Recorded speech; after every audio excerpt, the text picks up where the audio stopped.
Okay. Hello, folks. Just going to unmute our stream here. So just talking about some pre-show statistics before we get going. The bowlers are still warming up. Welcome to Candlepin Bowling Network to the Friday Night Pro League Game of the Week on Friday, February 28th, 2025. I'm Steve Kelly on the call along with Bob Lee. And Nick Leach is just getting ready, warming up, so we're gonna have about a minute. But what a matchup we have tonight. It's gold versus silver. That's right. And they don't mix. Those I didn't do great in chemistry class, but gold and silver certainly do not mix. Is it gold and bronze or silver? Central 3 in first place at 154 and 38. They have an 802 winning percentage. They are averaging on the season 601.4. And Academy 2, who was our championship squad 2 years ago in the 2023 season, they are just 12 games behind at 142 and 40. They've been averaging 589, but they're coming on strong. Dave Godwin has thrown 400s 4 out of the last 5 weeks, coming off of the injured reserve list. Yeah, week 19, 20, 22, and 23. He has the most 400s on Academy 2. And also the only bowler out of both of these teams this season in the past 10 weeks to bowl 4 400s. So Dave Godwin, the king of the 400s. Of course, Danny Harris has 8 on the season. He started out like a yes, he started out super hot. Thing on fire. Leach is warming up. He was in civilian shoes just a moment ago. And civilian shoes. Yes. I like that. As if, bowling shoes are technically also civilian shoes. Now he has his combat boots on. But the lineups we do know. Nick Leach will be bowling first. He's got 1 400 on the year. Josh Daley has 3, and he'll be bowling second. Nice number 2 bowler. Usually put the guy you want to hide in number 2, in my experience. But they play around with his roster position a lot, I've found, and I think it's kind of to throw some people off. Be like, you think he's the anchor? Not so much. Nick Norcross still looking for his first 400, and I think he has one coming. He looked eager about that when I talked to him. Then Justin Waters, who has 3. He has the season high this year for a triple. He had a 463 down in Millis. Recently, he also has a 3-bagger this season. Ooh. Josh Daley had a 4-bagger just a couple weeks ago. I think about a month ago. I was saying Danny Harris is in the anchor slot for the first place Central 3 team. And then for Academy 2, they're going to be in red. You see Jimbo Ayotte will be bowling first. Austin Barnes in second. Dave Godwin, when we were talking about, in the number 3 slot. Joey Smith, 4, and Timmy Jalbert will be anchoring. Folks, still watching Nick Leach. He's still warming up. He's just a little chilly. Jimbo's in position. He's not throwing for reals. They got the pin spotting function disabled down there, so we're still good. Yep. Folks, if you're new to the Pro League format, it's a 3-string head-to-head match, 5 bowlers on a team. It'll be a 2-box rotation before we go to the top of the roster and give you a score update. At the end of each string, it's up to 2 points earned for each string won, with ties splitting points. 2 points are also earned for greater total pinfall at the end of the night. If a team wins a shutout, they take 8 points, and usually it could be like 6-2, or maybe 4-4, 8-0. It all depends on what it ends up being. It's a 35-week regular season. That's with 12 teams in the top 8 make the playoffs. There's the handshake where our next ball will be for reals. All right, welcome to the Friday Night Pro League officially, the game of the week. Let's go. Jimbo Ayotte going to be leading things off against Nick Leach in just a moment. Big news on, the earth-shattering news for Central 3. Charles Collins is out for the season. He has injured his hand opening a can. His ring finger has been sliced and diced. Can you believe it? I don't. And he's already stepped down also from the ACSTA, where he's going to be replaced by Corey Packard. That's gotta hurt. That's right. And we'll see about the Worlds in November, whether he's back for that. We certainly will. All right, Ayotte taking his warm-up slide. Yep. Folks, in case the title is weird, it is Central 3 at Academy 2 tonight. I've been trying to fix the title, and the title has been fighting me on YouTube. So. Right, because Nick was late coming, they have made a lineup change. It looks like Josh Daley is going to enter the first slot. So Josh Daley and Nick Leach have swapped, looks like? Yep. All right. Let's fix that.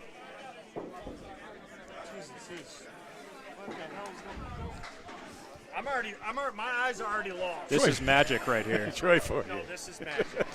Yeah? Troy Fournier in the booth.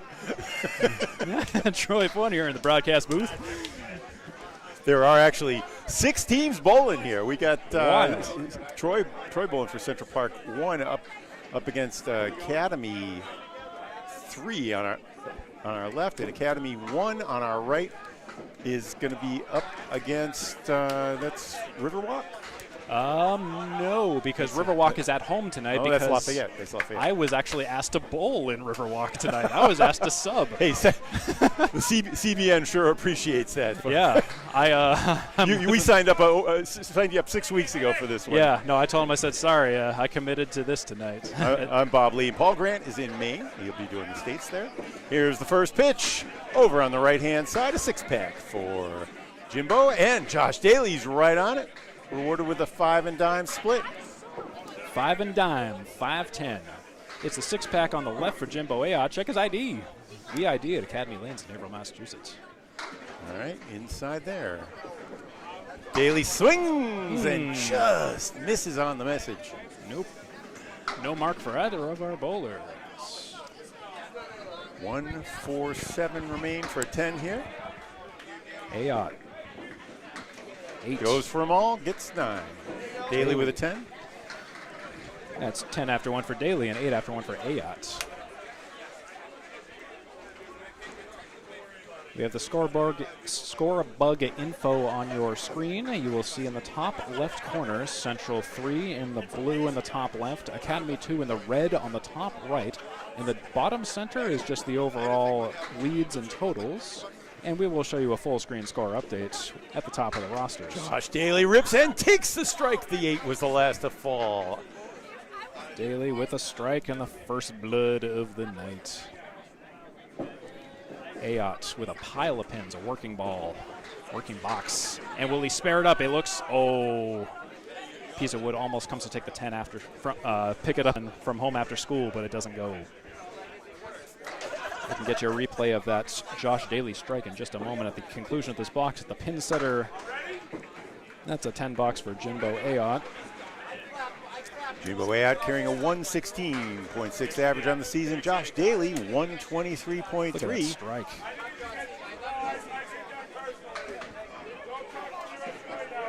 Here's Austin Barnes and Nick Leach in the number 2 spot. And it's Austin Barnes on the right and Nick Leach on the left. Austin Barnes, Mr. 200 and Easter Classic champion of 2024. Nick Leach, big bowler last week, had a 411. Austin Barnes has the honors of leading off. And he's on the head pin, and too much on the head pin. That's a split for Austin Barnes. And that's a strike for Nick Leach. Wow. He's evidently hot, even though he slammed the trunk just about 20 minutes ago. Sometimes you just come hot off the truck. Hot products from Nick Leach. Hot pockets. Hot pockets. Austin Barnes on the 2, 3, 4, 7. Making the most out of a spread eagle for an 8. I'm going to show you this for Nick Leach's strike once again. Look at that. Look at that wind up in that pitch, and there it goes. Everything goes kaboom for Nick Leach. Back to Austin Barnes, meanwhile.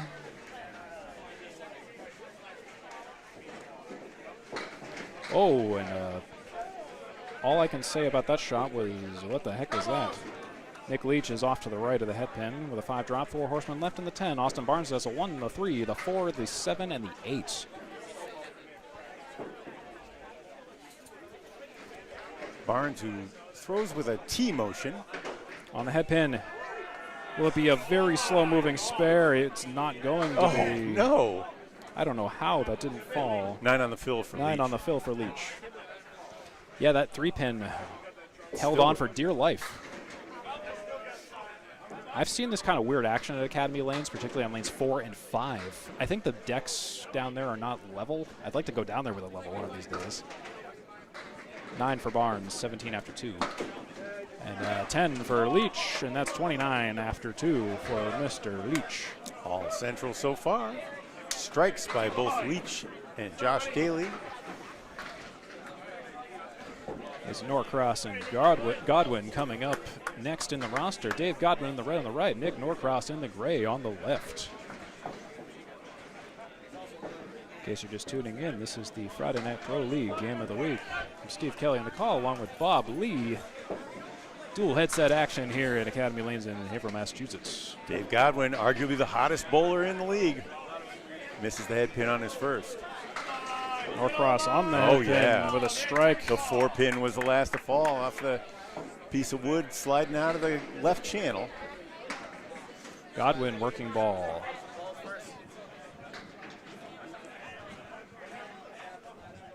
So 3 strikes in the early going for Central 3, showing they're not ready to roll. Yeah, Dave Godwin will take a 9. And let's see that replay of that strike for Nick Norcross. Take a look at that. On the 1-3 pocket, the 4-pin is the last one to fall. And it goes. So it goes. Dave Godwin, he threw almost a perfect game of marks the last time I covered him here at Academy Lanes. So, and that was almost perfect, but there's a 4 in the middle of the bullseye. Too perfect, you might say. Norcross crosses over. Better outcome on a worse shot there, but still filling. 5 drop for Norcross, 4 horsemen left. And it's a cleary, actually. The definition of the cleary is difficult because I always get confused as to where the sleeper pin is supposed to be. Nice pitch there, but 8 in the fill. 8 on the fill for Norcross, 18 after 1. Leach, that's going to be a 9 box, I believe. An 8 for Norcross. 26.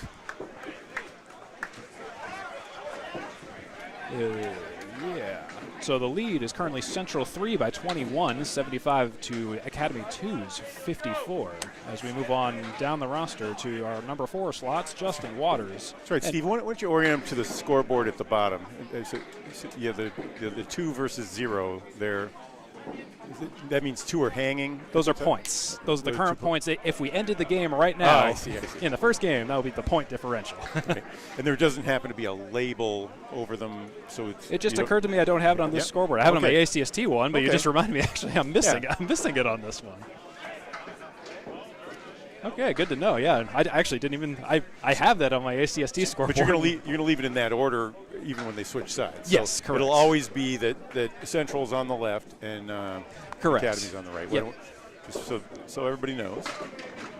Let's see. Mr. Smith, that will be a 10 box. Justin Waters, 10 box as well for both bowlers. Justin Waters, who 10-10. swept Luke Marvin at bogey last night in a ACST A match. Welcome to the A's.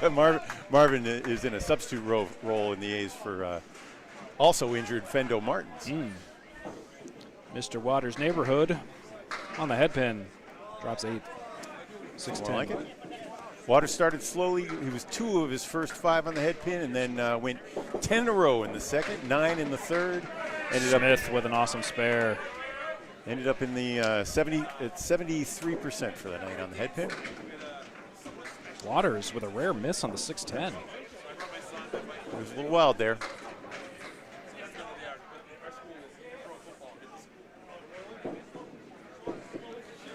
Of course, Waters, Harris, Norcross, and Daley, all part of the Academy Championship, World Champion team. They won this year at Leda Lanes, and everybody but Daley was also on the team that won 2. Last time it was in the States, here at Academy in 2022. Yeah, it's been a few years. So yeah, we'll be going back to Canada in November. Moncton. I assume you've been you're going to be on a team and not Yes, I will be. not broadcasting. Our Lita team is actually largely staying the same. Okay, We're just making one roster change, but we are actually pretty locked in. We really liked our team composition, and we're actually planning to keep it that way. What are you going for a team name? Lita M. Well, I mean, we can have the G-rated and the PG-rated versions. Okay, yeah. It's a fan favorite and a fan least favorite, depending on who you are. Only being on the team for a year, I don't think I have any voting power on the name, but we are sponsored by Lita Lanes, so name will be what it is. So Harris will take a 10, yep. And Jalbert with a 9. Yes. Lead still 22 for. Yes, 105 Central 3, 83 Academy 2. 1 open mark Central 3, 1 open mark Academy 2. Jalbert tears into it. Another spread eagle. Yeah. We've seen a lot of those tonight. And speaking of it, okay, that one has wood. I love being proven right the second after I say something. Only 6% of head pins turn into spread eagles, according to my study. I did a study of 2,000 head pins when I was in the hospital. I guess you need something to do when you're in the hospital. It's a good thing to study. Oh, look at that bid. They fall at a 1.3% clip. It's almost enough. We just needed a few more in the sample, and it would have been 2, but it would have rounded up to 2. Nice. 10. Right. The pro average on spread eagles is 8.3. So good outcomes there in both cases. A 9 for Jalbert and a 10 for Danny Harris, 2 of the best in the business. All right, so your score update is currently Central 3 up by 23, 115 to Academy 2's at 92. And those scores are confirmed as I look up to the scoreboard. 1 open mark, Josh Daley for Central 3, and Smith with 1 open mark with a spare. Smith had the lone spare for Academy 2. Here's Josh Daley.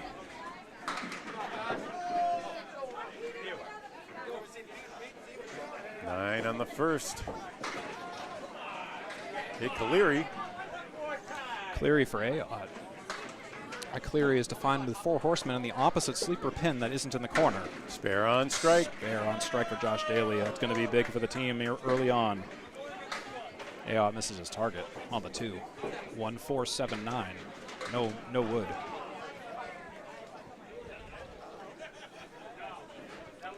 So I mentioned Daley carrying a 123.2 average this season on the in the Friday Night Pro League.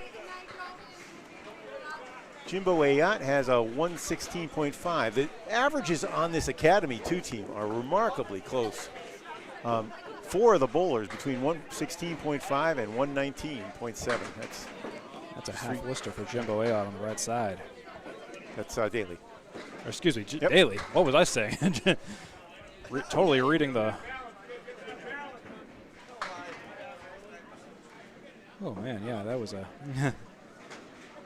Yeah, 2 on the fill for Josh Daley. Excuse me.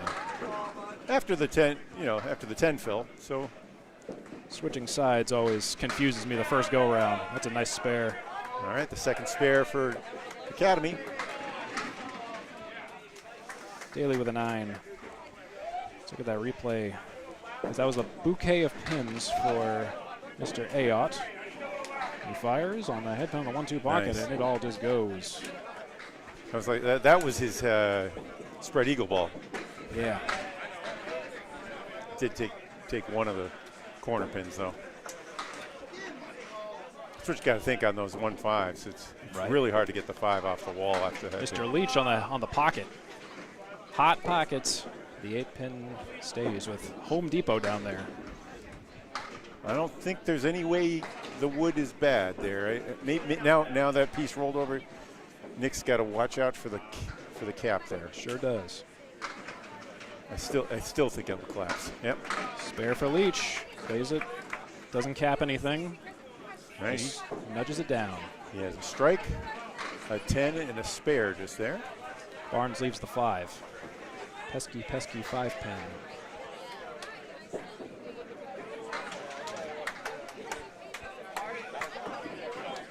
for the 10 box for Barnes. He'll punch it out right in the face for a 10.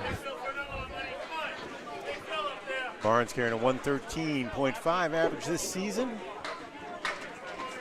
Nick Leach, after the big 411 last week, got hit, is almost up to 114. He's at 113.96. Friday Night Pro League average this year has been 114. And I recall they like to see people at 115. Is that correct? Or is it float around? You didn't used to be on a team until you were 125. Strike there for the Nice. Easter Classic champ, Austin Barnes. Mr. Barnes with a strike and a spare for Leach. But let's see the strike. Oh, and I caught it a little bit late, so there it goes. I think we might have Nick Leach's. No, I missed both. Wow, I pressed the button right at the worst possible time for both. All right, Nick Norcross now for Central on your right. Dave Godwin on the left. Mr. Personality, the hottest bowler in the Friday Night Pro League. Don't touch him; he might get burned. Norcross with a strike, nice ball. Nick was speaking 400 to me earlier as they were warming up. He knows he hasn't had one this season. He says he used to have 4 or 5 a season when he was in his 20s. I know if I've learned one thing about bowling 400s is don't think about bowling a 400. If you do, you won't. Okay, well, let's test that. Every time a study to prove that. Every time I've thought of bowling a 400, I don't. When I don't think about it, I do. Because I think I have 8 or 9 400s now. That strike. Fantastic for Nick Norcross. Right in the pocket. It goes. And Godwin, 25 through 3. Struggling early. First of 3 from Academy of Bradford, neighborhood of Haverhill. Your friendly neighborhood Haverhill, Spider-Man. Okay. Too full on the head pin. Yeah, at least it wasn't an eagle. Oh, look out. 4 pin left for Dave Godwin. Once that wood to swing out of the way does. All right, good job on the fill. 8 for Norcross. He's at 44 through 3. It's a great 18 box. Already 14 over with 2 strikes. Godwin for a single. It goes. 36 and a ball for Godwin. 8, 9, or 10 for Norcross. Missing his mark. He'll take 9. Norcross carrying a 113.25 average. He's the low man on the team, but he'll be starting. Traditionally, Central Park 3, the low man each week goes out and the 6th man comes in. But as we mentioned earlier, Charles Collins loses a fight with a can opener. Yeah, can you believe it? Sounds like a serious injury. I make light of it because it's the can opener, but if he's out for the ACSD season, then out for the rest of the spring here. So that's an 8 drop for Waters and a 3 fill for Joe Smith. All right. He had the lone spare the first time through the order for Academy, too. Waters takes it. There it goes. Off the wall. Yes, sir. Oh, and a miss right through the hole. Already got those. Half Worcester plus the 5. 3 fill, and then a painful second ball against Justin Waters, a spare. Nice. Oh, and you always wish that could be the second ball. But, hey, take a look at Waters' spare once again. Not the most exciting thing, but it goes on the 2 and the 4, but it was a very slow mover. The decks are very active at Haverhill. That was Waters' first. He had a pair of 10s going in. The fill ball here. Waters on lane 4. Fires. Nice. 7 drop, 7 fill.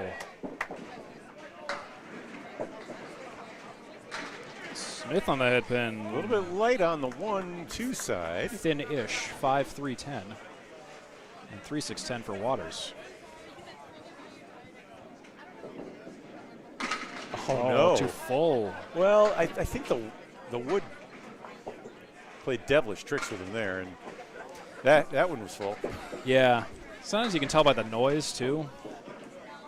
I mean, is it really a mistake, though? Because you're aiming for the middle of the pin. Absolutely. Almost in almost every case. Say, oh, he's too full on that one, right? You really shouldn't be trying to aim for the side because you're more likely to miss your object. Right. You can get away with missing it to the left. Yeah. About 30% of the time, anyway. Yeah, the sidewalls, the sidewalls can be your friend, but starts with playing the sidewalls. All right, early 59-pin lead for Central. Central score on your scoreboard is on the left, and Ooh, look out! Look out!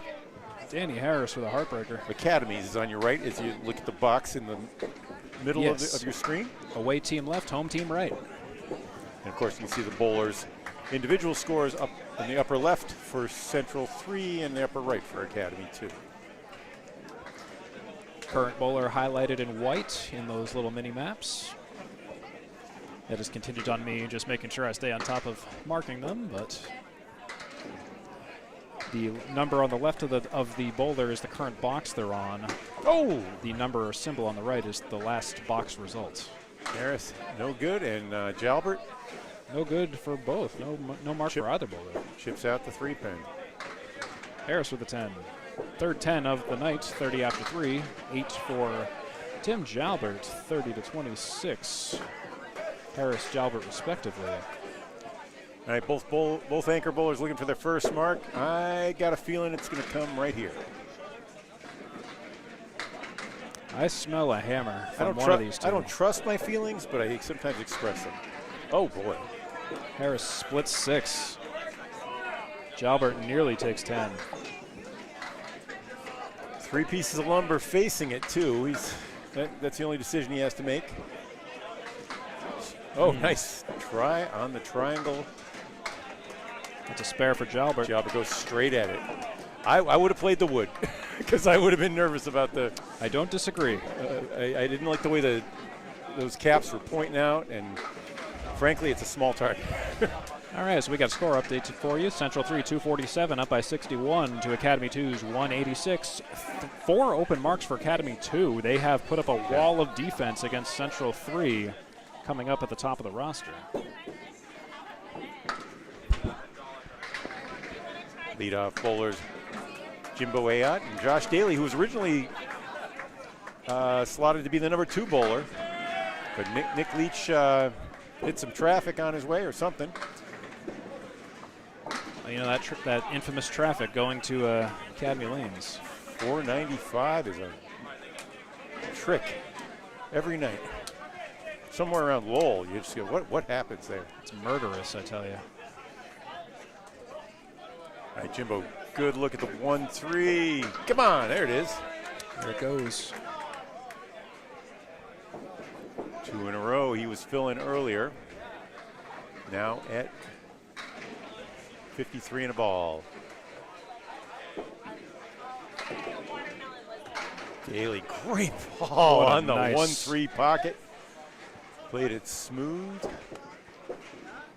Yeah, let's look at that once again, shall we? The 7-9-10 1-2. Daley played the center on the 1-2, and watch that release. Down the center, 1-2 pocket, it all goes. Here we go, Jim Ayotte.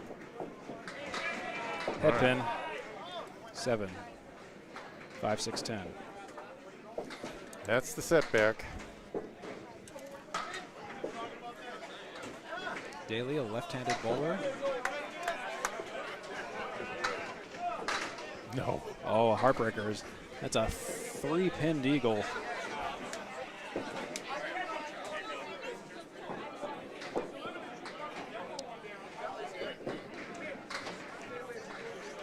Neither bowler with marks. A 7-10 possibilities for the box result.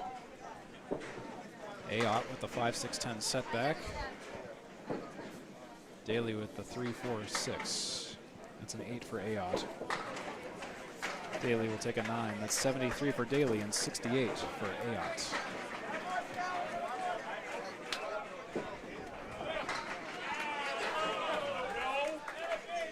Back to Austin Barnes and Nick Leach. Austin Barnes in the red on your right and Nick Leach in the gray on your left. Central 3 still holding on to a 51-pin lead. Barnes with an 8 drop so far on the strike on the head pin, 2-4. Leach, left of the head pin, working ball, 7 drop, 7 fill.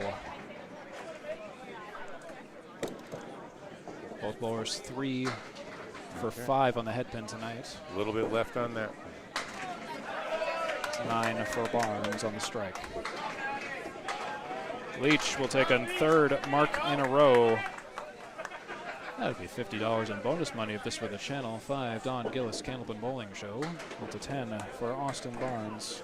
Nick Leach, who's been struggling this season until the last couple weeks. Nick Leach on the 1-3-10. You'll see on that replay, it goes connected with the left side of the head pin. That was how it went.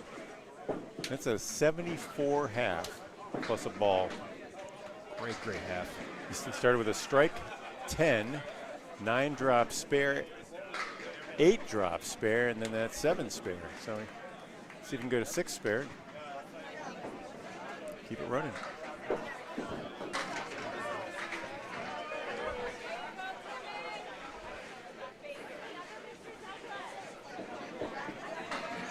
Austin Barnes, he responds with a hammer.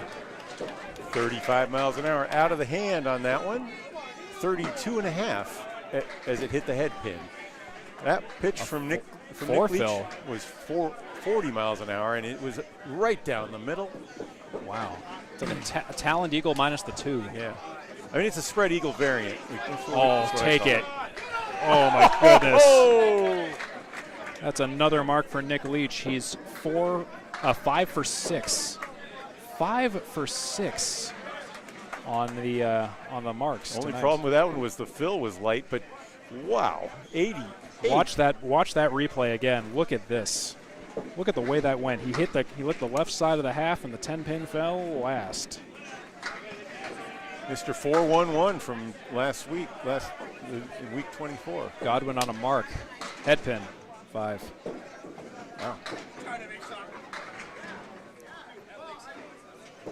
Norcross crossing over on the 135 on the 1-3 pocket. He hit the 1-3. That's it. Just a 1-3 went, and I mean, he's got good wood in there, but yeah, gross. Can you believe that's a pocket shot? And all he got was the pocket, nothing else. And he's right on it. He got it. Oh! That's what Nick Norcross thinks about the pocket shot. Doesn't matter. He wasn't filling it. There's no harm done. He just had a interesting second shot. That's all. Let's look at that again, shall we? He hits that side, the left side, the 2. Hit it real thin. Watch this. Goes right on it. Bam. And it uses the sidewall. I mean, he hit every pin at least once. So a few of them he hit twice on that one. after throwing it right into the pocket and getting 2 pins. The arc of the universe curves towards justice, and sometimes it's faster than you might think. Okay, wild pitch on that one, a 3 fill. Well, he had to come down to earth eventually.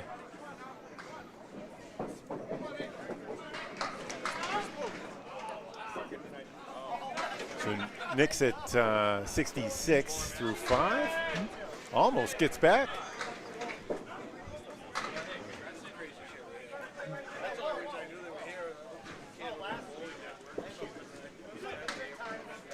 Nick working has had 2 strikes plus that nifty spare you just saw.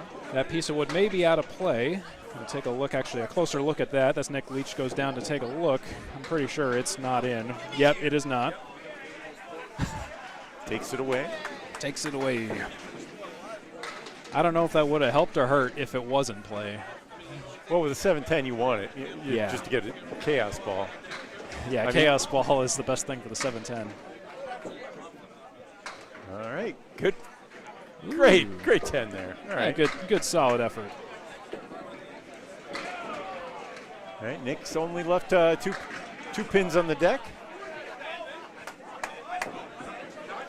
Up next is Justin Waters and Joe Smith. Here on Candlepin Bowling Network, the Friday Night Pro League Game of the Week, Steve Kelly and Bob Lee with the dual headset action here at Academy Lanes in Haverhill, Massachusetts. A packed house and a full parking lot.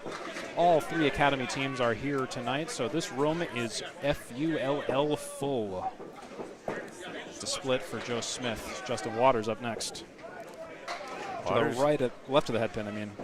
Waters throwing 39 out of the hand, 36.8 at the head pin. Nice! Wow, that was the 410, wasn't it? Yes, with wood to help him, but Home Depot delivered. All right, look at the 3 pieces here behind the head pin for Waters. Is that 4? No. Off to the left. He's done that a couple times tonight. He was looking at the wood, I guess. Yeah. Sometimes your target moves, you see something interesting, and you in the background, and your ball goes there too. A shiny object. 9 for Waters. Let's look at that spare again. He plays the wood down the center on the 410 and splits those perfectly, and that's how they go. Splits it left-right. Hey, so this is the last day of February, right? So we've had approximately, we've had 2 months. Yes. Justin Waters has won 9 events in 1 month, in 2 months or 1 month this year. But that includes your Friday night pros. But he and Danny won the Pro Series, the doubles. Yes, he did. There's ACST matches. I think last night was his 10th win of the season. There's a beautiful pickup. Nice spare. Joey Smith. We'll take a look at that. We'll get that on replay in just a moment. Waters on the 4. There it is. There it is. His second spare. Smith has 3 now, as he's at 66 at a ball. Waters 1 behind him, 65 at a ball. Central 3 dominating in the scoring category. We got our anchors coming out. Yeah, 342 to 294, according to the official board over our head, and that matches our scorecard there at home. Danny Harris, a nice rip. The 5, 9, 10. A little bit of coverage with wood may help. Jalbert can't get the 4 triangle to move. Yeah, not a whole lot going down right now. Just no mark. Ooh. Hey, nice 10. Great 10. We'll get a replay of that, even though it was just a 10. That was a great looking shot. He's shaking his head. A lot of people shake their head when they make a 10. Harris is 50 after 5, perfect with the 10s. But look at this 10 box again. 4, 8, 4, 8, 10. He just kicks it over. Great shot. That would have worked on the prior shot. Sure would have. That's why he's shaking his head, I guess. Jalbert leads off. Ooh. Caleri minus the 6 pin. And another one of those spread eagles. This one with the left talon instead of the right talon.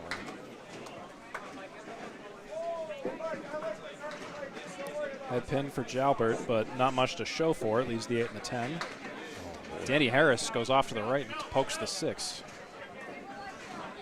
2, 3, 4, 7, 8, 10 for Danny Harris. Following the adage of hitting fewer into more. So if you have 3 on one side and 4 on the other, you hit the 3 into the 4. That's like, I don't know. I haven't seen it tested. It's just the conventional wisdom. Yeah, so top of the roster, time for a score update here on Candlepin Bowling Network. Central 3, 359, Academy 2, 318. And they just have to fix something down there. 359, 318 is confirmed. Central 3 leads by 41. 2 open marks for Central 3. 2 open marks for Academy 2. Austin Barnes on the strike. Everyone else with spares. All right, and for trying to put those scores into perspective, that's like you've just bowled 3 strings. Right. And for Central, they're at 359 plus 2. So they're bowling real well. They're averaging 120, 125 or thereabouts. And that's why they have the big lead. Like I said, their average for the season is they're averaging 120 a bowler right at 600. 601 to be precise. It's not bad, not bad. Working ball for Daley. Jim Ayotte nearly takes a spare, leaves the 10. Difference between first and third place. Actually, second place, Exeter, it just crossed the 600 barrier. They're at 600.5. It's crazy. And Academy 2 is now sitting at 589. But Academy 2 is a reborn team with Dave Godwin the past 5 weeks. Yes, and yeah, I witnessed him doing his thing here last time when I was here with Paul Grant and Greg Gouillard. He was just on fire. I think it was like 7 or 8 boxes, like just perfect on marks. It was wild. Right, and he's been hurt for so long. I mean, even on that 2023 championship team, he was not 100% physically. Yeah, you could tell he had a bit of a wince to his throw at times. I know I've been there. Josh Daley is fair.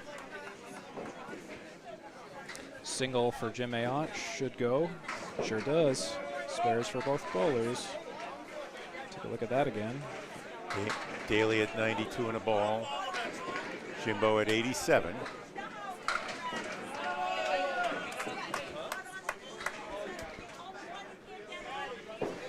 Okay, it's going to be Nick Leach in the gray on your right on lane 4, and Austin Barnes in the red on lane 3. Here at Academy Lanes in Haverhill, Massachusetts on Candlepin Bowling Network, and Nick Leach nearly a strike and fills with 9 on his tear of marks. Terrorizing the lanes down there. Splits 6 for Austin Barnes on his strike fill first ball. Uh-oh. Oh, no. Yeah. Oh, Leach.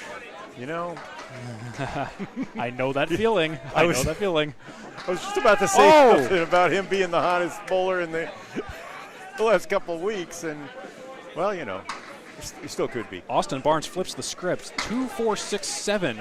He turns that into a spare, and Nick Leach misses his. Watch that. That's awesome. Awesome spare by Austin Barnes. Nick Leach just doing some janitorial work down there. Resetting, respotting. Okay, Austin now at 86. Plus the ball through 7, so he's 16 over. Nick is 37 over. So if he were to pin out, he would be at 137. Barnes. Oh, nearly goes lights out. 9 on the fill. Great recovery. All right. Nick Leach recovers, though. Not going to miss 2 in a row. Barnes misses his. That's got to hurt when you have a 10 box in between a streak of marks. You think what could have been? 9 for Barnes. He is still perfect on the night, though, in terms of pinfall. He sure is. He had a 10 in the second. He started with a strike. 10, spare, spare, spare, spare. That 10. And a lowly 10. And another spare. When your worst box is a 10, you're doing something right. That's what you need for 117. He's still at 37 plus a ball, 37 over. Here's Nick Norcross. Sitting at 76 after 6.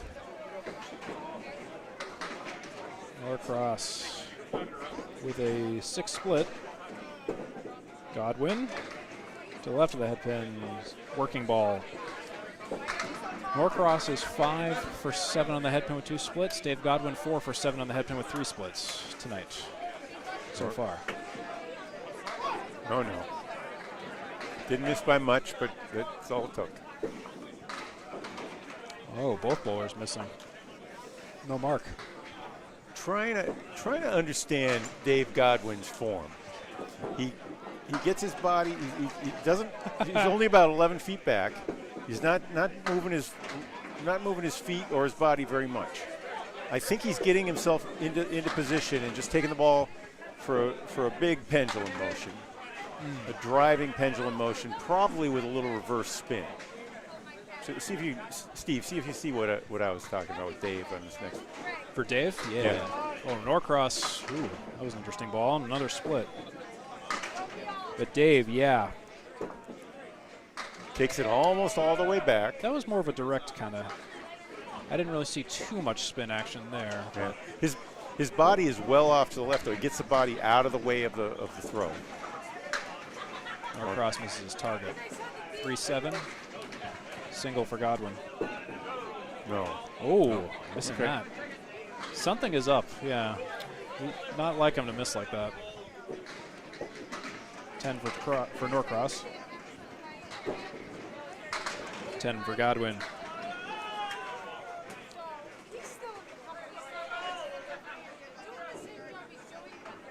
Moving on down the line to Waters and Smith. Norcross 95 after 8. Godwin 76 after 8. Academy 2 426. Academy 2 394. Central 3 426. Those scores are confirmed. All right.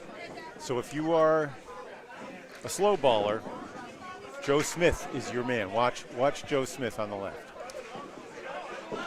If you happen to be 6'3" and you can take the ball back way over your head, maybe I would imitate Justin Waters, but I don't think physically very many people can do what Justin does. He is a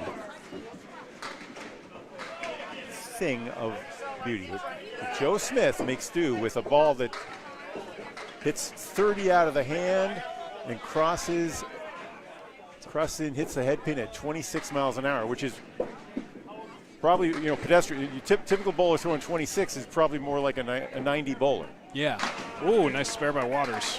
But Joe Smith, the other thing to watch is the way his head is.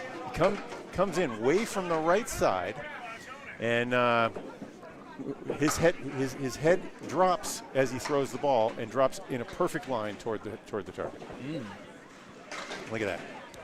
Joe Smith has an interesting approach. It always kind of worries me when I watch him do his approach. I always think he's going to fall or something. Yeah, because there's a bob there at the end, but the bob has to be straight, and that's all part of his release. Yeah, it's one of those things like if you don't know, you get worried, but once you realize that's just normal for him, then it's fine. I watched him struggle here recently where he was bobbing, but he was going like the bob was straight at the 6 pin, and he was all over the place. And then in the third game, he started bobbing toward the head pin, and everything went. He was through a 130. Yeah. It's like, okay, interesting. And that can happen. That was a nice pitch from Waters. Bouncy pinball action, 3 marks in a row for Waters. His 4th spare of the match. 3 in a row. Get a replay on that in just a second. Justin had 20 spares and 1 strike in the ACST last night. 6-10. That's a 10 for Joe Smith, and let's get a replay of Waters' incredible spare right there. Bam. Little hop on that ball. Hop, skip, and a jump, and sometimes it hurts and sometimes it helps, and it definitely helped right there. All right, for our anchor bowlers, we have Danny Harris on the right of McRae and Tim Jalbert in the red on the left. Danny Harris fires first on 1-3 pocket, nearly a strike. And that's a lemon drop 6 punch out for. Do you believe in jinxes? Danny's looking for his first mark here. He's got wood covering the 7 pin. He's been struggling tonight. Yep. That 7 box was the first non-10 box for him this evening. He has this. There it is. Goes. He's on the board with a mark. His teammates are clapping, and they understood. Oh, what a great recovery for Tim Jalbert on the lemon drop. That's what he thinks about lemon drops. Look at that again. Danny Harris leads the Friday Night Pro League in average at 126.4 coming in tonight. So don't feel too bad for him. Both bowlers on marks. Danny Harris will fire first to Phil on the head pin. Oh, takes 8. Yep. That's a 7 for Tim Jalbert. Sleeper, head pin, and 3. Danny Harris almost takes more, but not quite. There it is. Double spare for Tim Jalbert. Good trip. Danny Harris will clean up for yet another 10 box.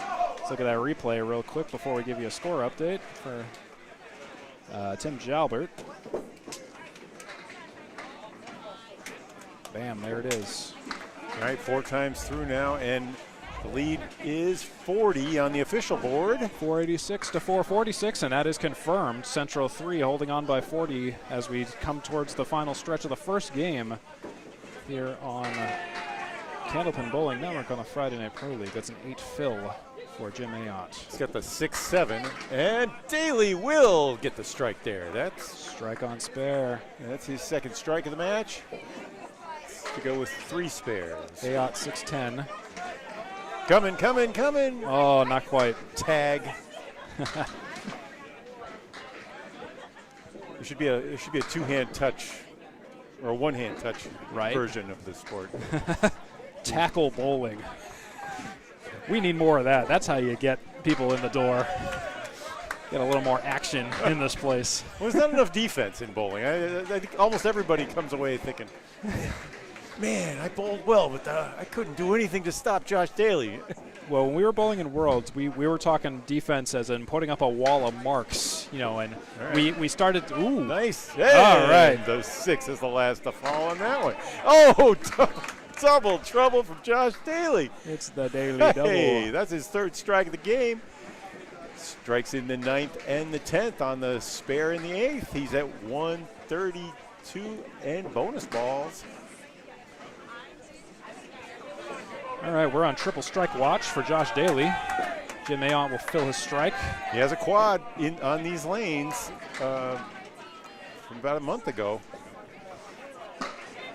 There have been a lot of something like 9 triples in the season. There's a triple strike pool, but. All right, so these are the final 2 balls for Josh Daley. Oh, what a Head pitch. pin 6 so far for the 9th frame. That puts him at 128 in the 9th. The double pinnacle. That's a banana split, 7-10, 4-6. Jim Ayotte will fill 9. Oh, no. Daley will fill 6. 144 to 125, Daley and Ayotte, respectively. All right, Central now well in command with 8 to bowl. Eight boxes here in the string 1. You see the 55-pin lead, and just 1 mark for Academy. 2. Yeah. Two open marks for Central 3, 1 open mark for Academy 2. Including the one coming up here from Nick Leach.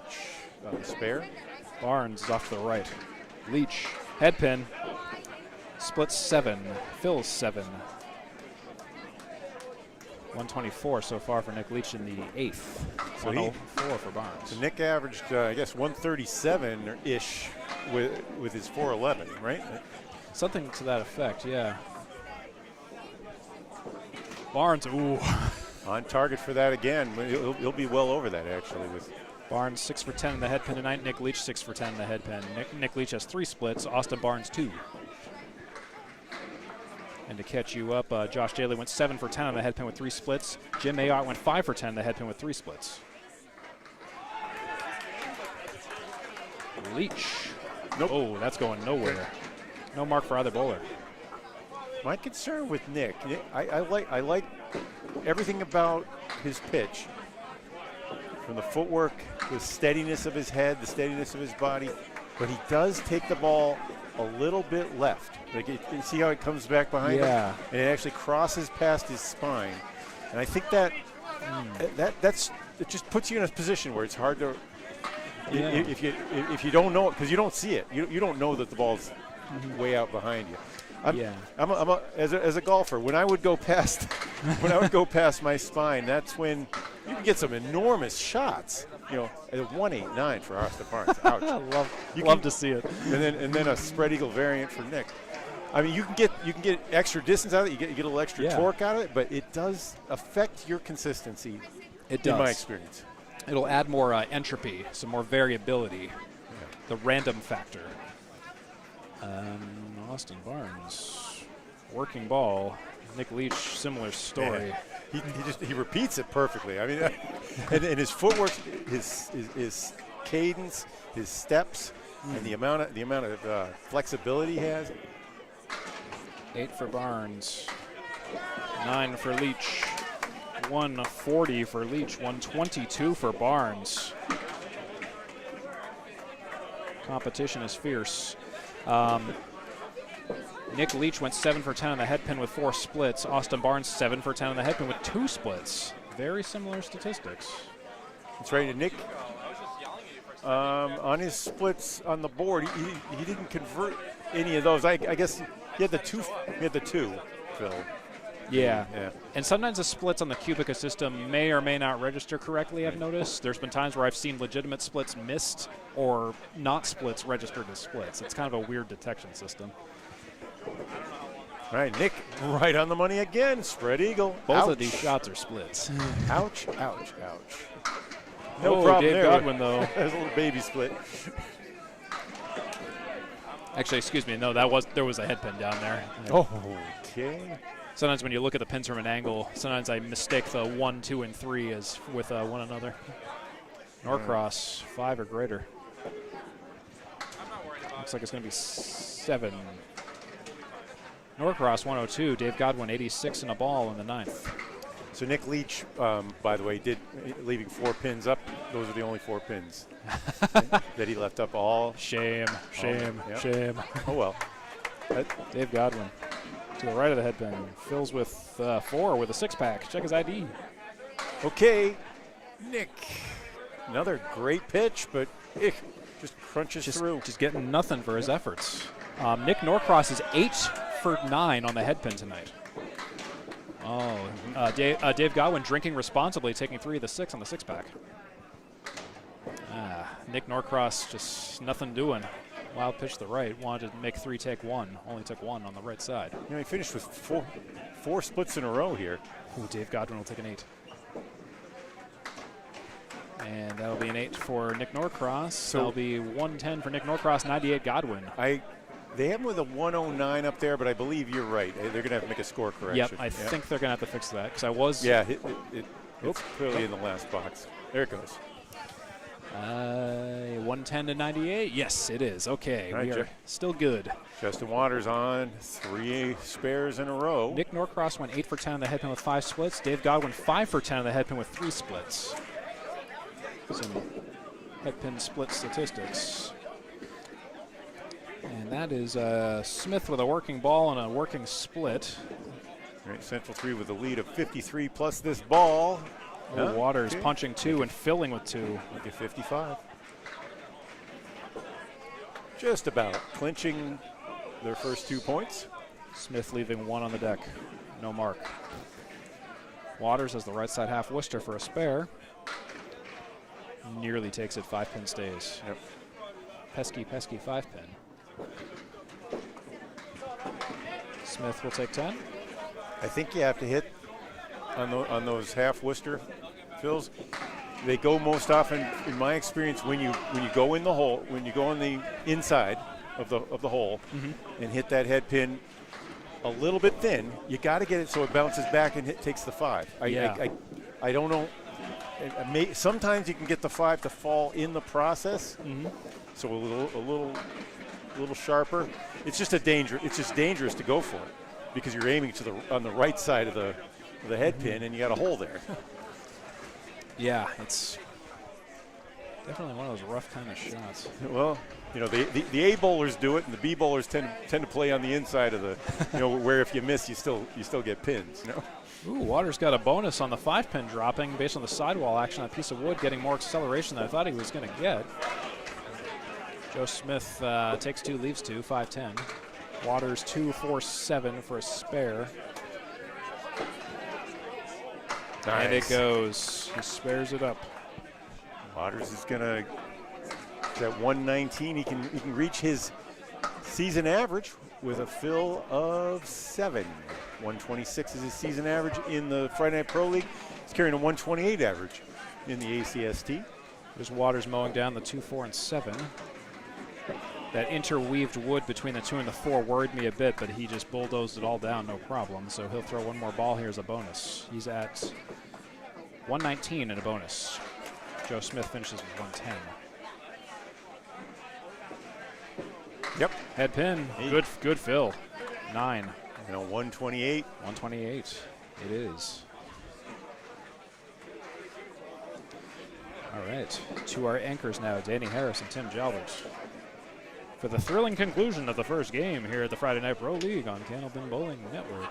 Steve Kelly and Bob Lee on the call. It is great to have you along with us on this brisk, cool but not too cold Friday evening in Haverhill, Massachusetts, Pub 125, Academy Lanes. So Justin, with 128 is going to be the third bowler on his team.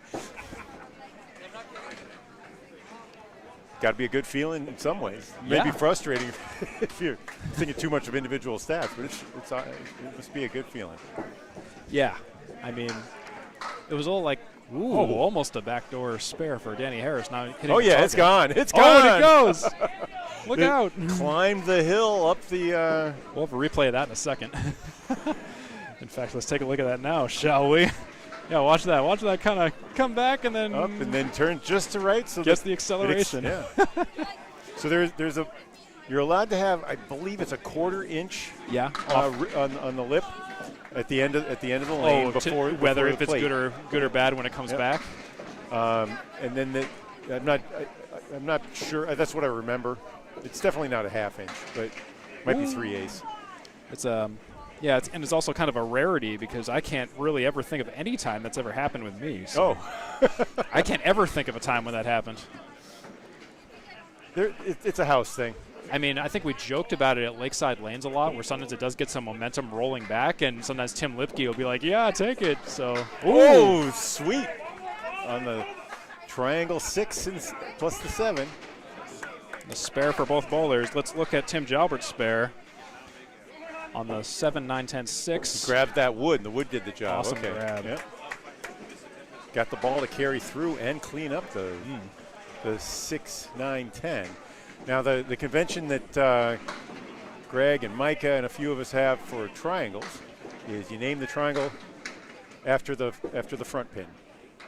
And that'll be a 9 drop.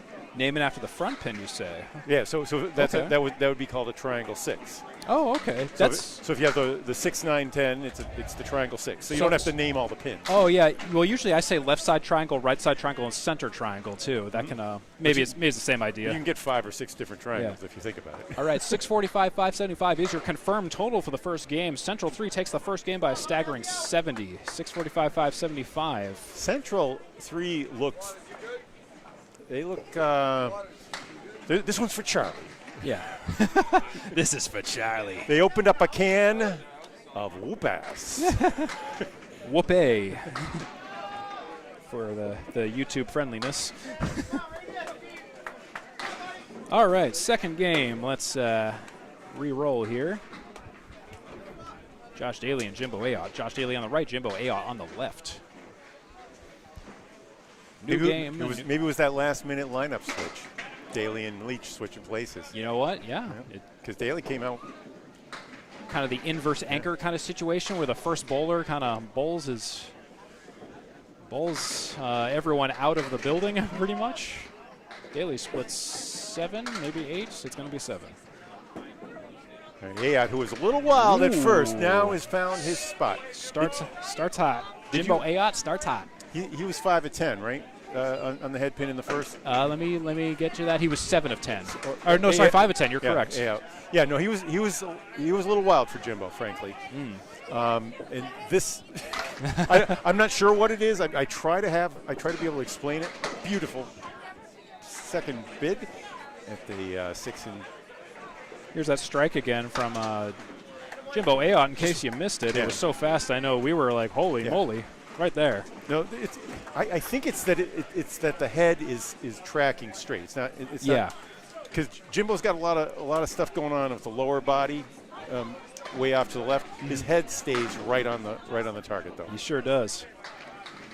Eyes on the prize. There it is. Balls to the walls. All right, I like the head work thing. Yeah. Didn't work, but 6 on the film. On the first ball. Strike Phil. He gets one more. Okay. God, there was one time, I think in a league, and I kicked myself so bad for it. It was at Lakeside. It was in the 10th frame. I had a strike. I threw my first fill ball, and I reset the freaking lane because I forgot I was on a strike, and I was so mad. Everyone on the team was like, "What are you doing?" And I was like, "You know what? Yep. I don't know." I did that in a friendly match against Craig Holbrook once. Yeah. Awesome. Just awesome, impressive stuff. I think I just remember the first ball in the strike field just wasn't good, and I was so mad I thought it was done. I reset the lane. They were like, why'd you do that? And I think what made it worse was we were down by only a few pins. So to Brian Hebert and company, I'm so sorry about that night. So Daley takes 10 and is at 19. 2.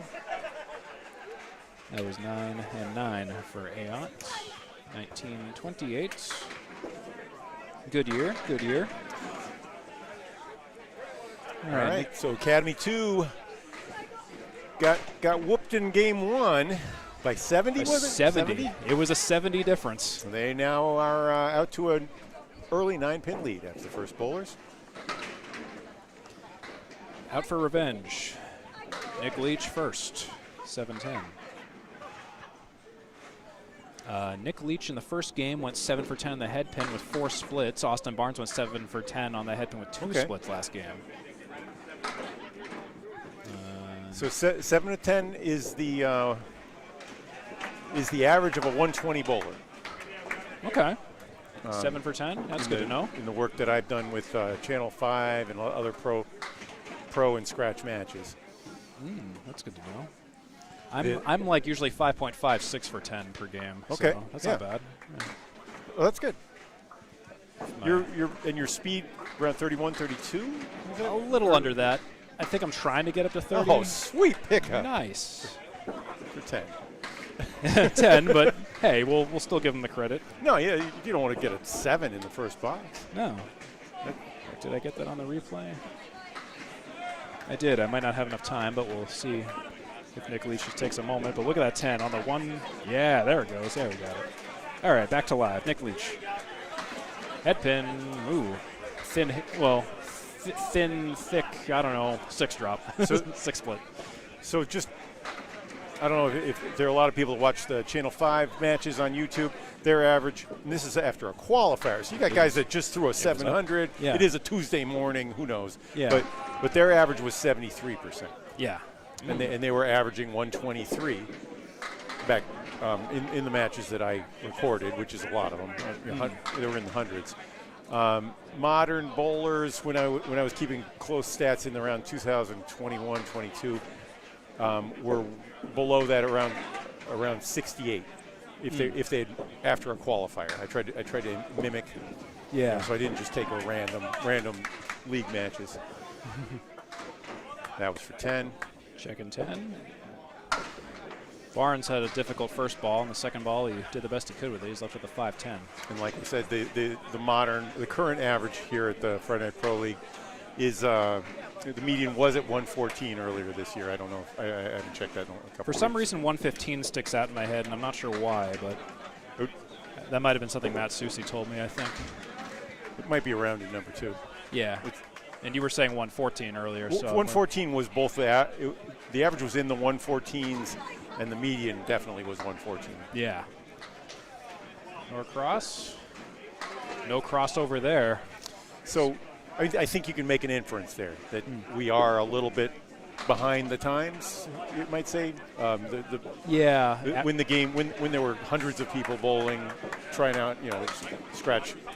Trying out for Channel 5 every week, twice a week, whatever. The averages there were so much. Yeah, there was just much more competition. It was much more like, lights out, cutthroat kind of. The mini rack, and he splits the mini rack. Ouch. Yeah, after taking out the 4 horsemen with ball one, the one. That takes some talent to take only the 4 horsemen on the first ball and leave everything else untouched. Yeah. And then to split the mini rack after that. It's good to get an 8 after all that. Yeah. All right, and Norcross with 8. He was he 9 of 10? Norcross? He was 8 for 10 with 5 splits. Dave Godwin was 5 for 10 with 3 splits. All right, just got a little wild there now. We getting wild here at Academy Lanes. He took out the mini rack.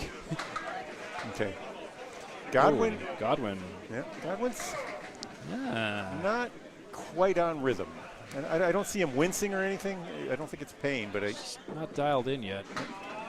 Norcross leaves the 6.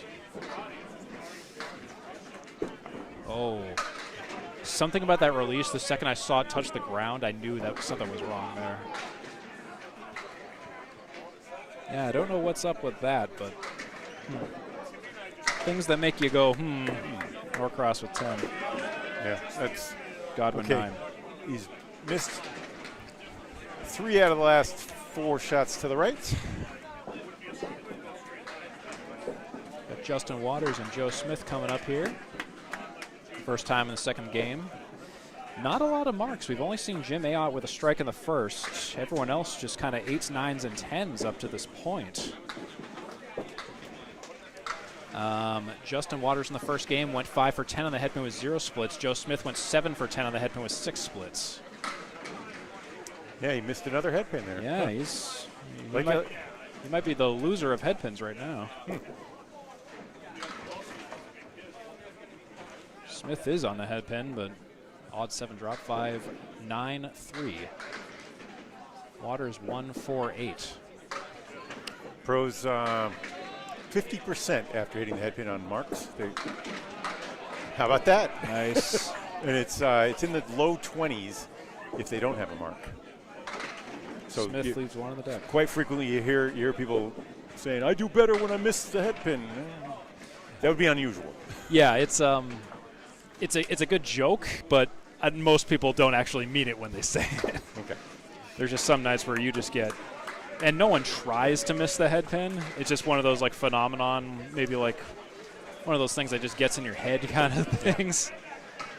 And there are times when you're in a house where you get 8 drops all the time, missing the head pin, or not all the time, just enough that it feels that way. Or it could be like a little like Wakefield, where it's like even if you're on the head pin, you're just punching straight. All right, I have a theory about Wakefield. I want to. Oh yeah. I bowled Kevin Dietrich there last week, and I was like, the pins move pretty nicely there, frankly. Yeah. A couple things. The lane itself is fairly pocked. Here's Waters for the spare, by the way. He filled with 6. There are a lot of marks, so you get a little bit of bounce that can go left or right off the. I don't think they're perfectly true on the run up, but I don't think that's what causes the low scores. What I found was that the pin action off the walls was coming forward. It was not taking out the back row. That tracks, yeah. So you were nice 10 there for Smith. And that tracks with a match that I streamed. It was Andy Klempa and Ryan Billings. There was a lot of scenarios, and one particular scenario where the pins were getting shot forward. One got shot forward and into another lane. So, yeah, okay, that tracks with your theory. So you see that in some houses, for whatever reason, whether there's an angle back there on the boards.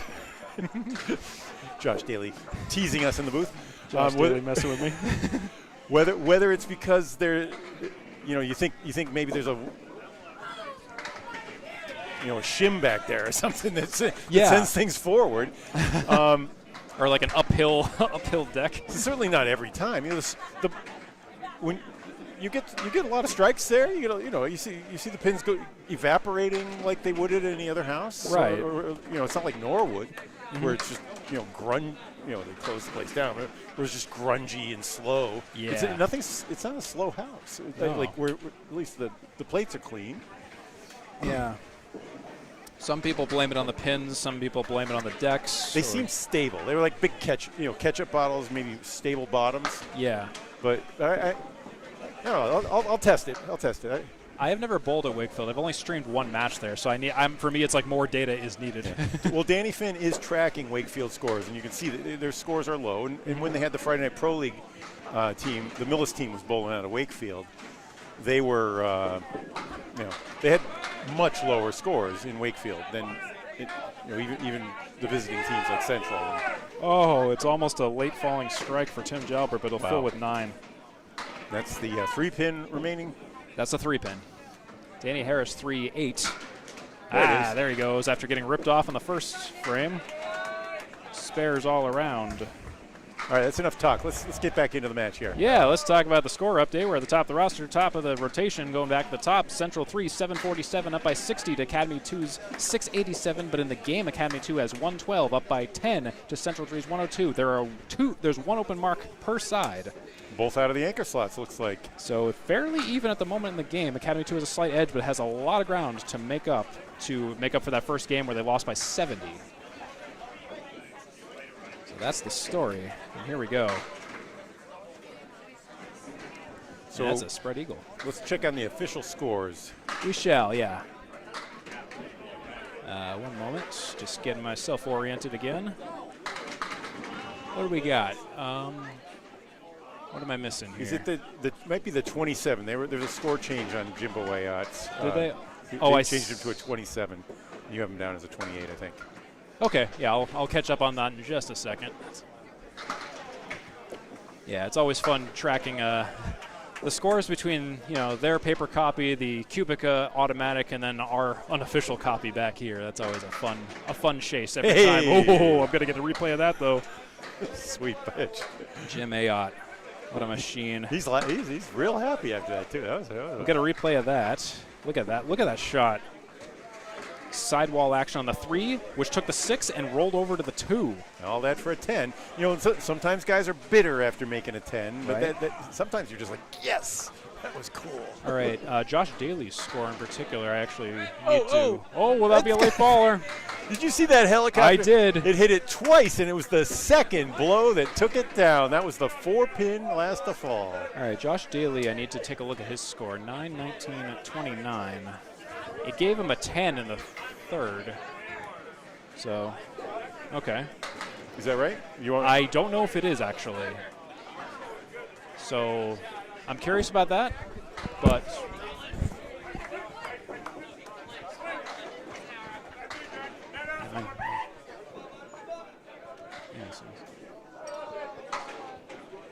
We are just verifying some scores real quick. I'll let you know as soon as I know more. It's a 9 box for Josh Daley right there.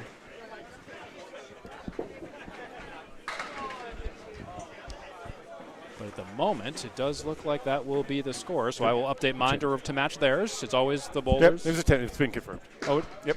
Okay. So, yep, always fun to chase that all the time. Again, I might be slightly behind in the scores, but I will get those updated as soon as I have a spare moment to breathe. Steve, you're doing really well. Yep, I'm just happy that I have a visual scoreboard up there and this isn't CPL or something. One of the things you do, you're able to keep your commentary going while you're managing 7 different electronic devices. Yeah. Nick Leach with a beautiful pitch there. The mental hard drive is hot right now, trying to keep track of all this. Let me tell you, between trying to get all the scores right and not be a silent statue here and get the replays, it's a mess here. Barnes with the 8 is at 27 after 3. Leach with a 9. 27. Also at 27. All right, so Ayotte is actually at 47. Plus his Phillies. Yeah, yep. I need to check a couple of scores. That's totally on me right now. So I will. It was his second box. They turned that into a 9 instead of a 10. Oh, okay. So I was right in the first place for Josh Daley. Okay. Yep. Ayotte's at 47. Okay.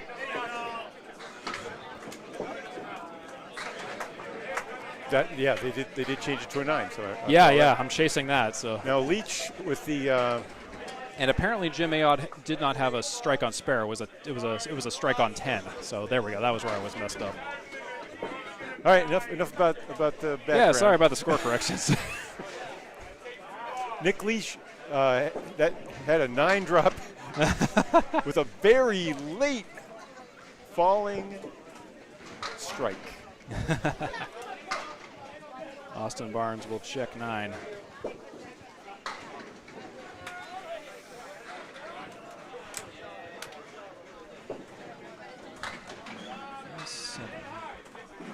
Okay, and then Austin Barnes just catching. Sorry, I'm just catching up. 38 for Nick Leach in the 4th. Here comes Dave Godwin. All right, corrects himself. He's been thrown a little to the right. That one goes a little left. Nick Norcross. The 4-2.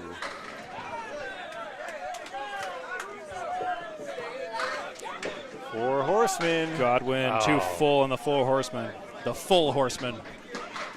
Norcross. Oh, will he get a walk back? No, Not quite. Doesn't quite run it back. Godwin. Takes Godwin found his precision there. He'd gone about 5 balls in a row, or it wasn't quite going where he aimed it. These last 2 have been right on the money, though. Hey, Okay, I am caught up on scores now, officially. Charles Collins is in the building. Oh my God, he made it. We got to get a picture of that fingy. We got to see the damage. I want to see what I heard about. Dave Godwin splits 8. Norcross on the headpin, 1-3 pocket, drops 9. Yes, I am caught up on scores now. By the way, I went through up there, and we're now good. All right, Godwin's got the wood to do this. Let's see. Oh! Yep. Godwin with a spare. Takes the 5-6. Norcross on the single. No! Oh, that's big. I think he fell down because of dramatic. He knew he Yeah. missed. I don't think that was the We bowlers can be a balance dramatic issue. bunch. Yep.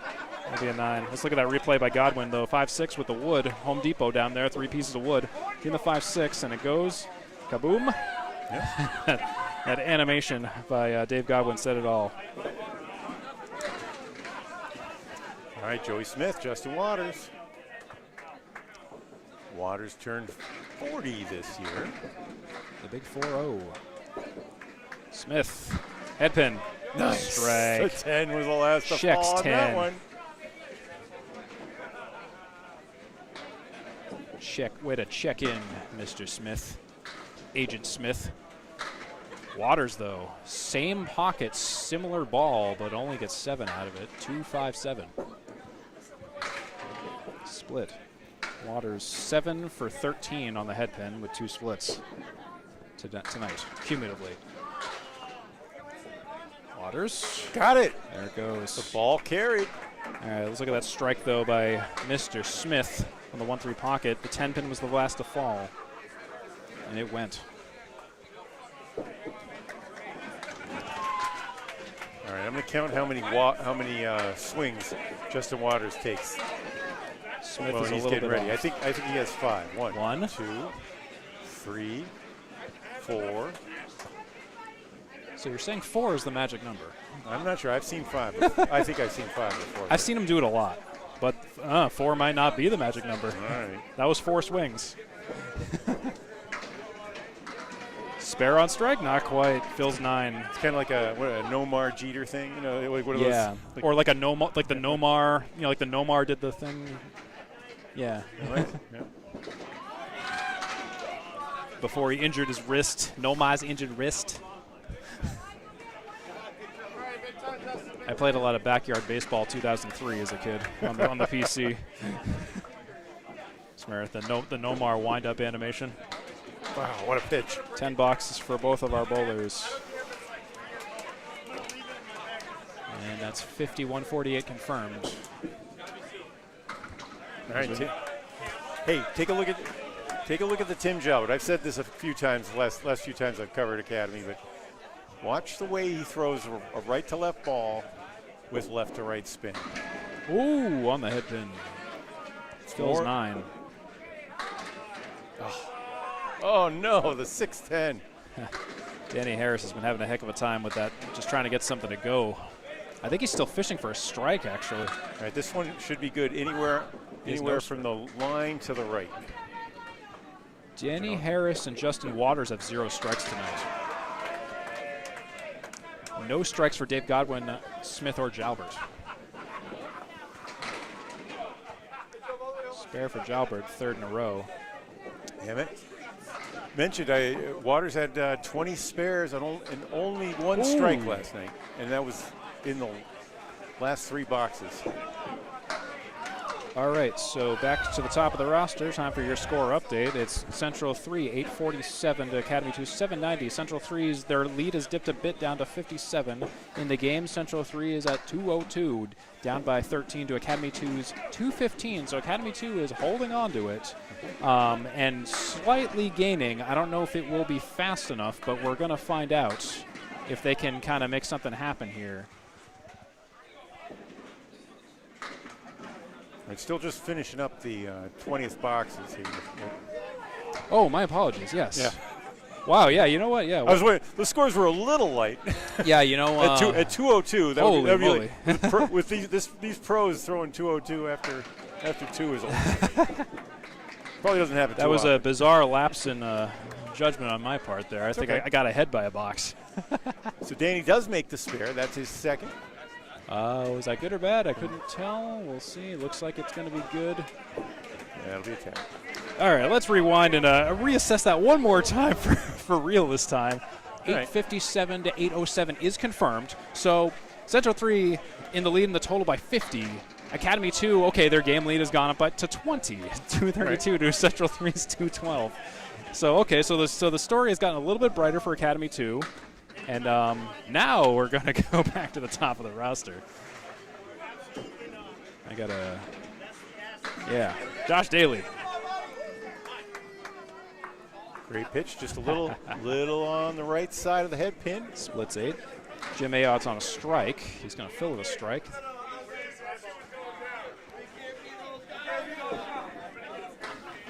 He started with a strike here in the second string.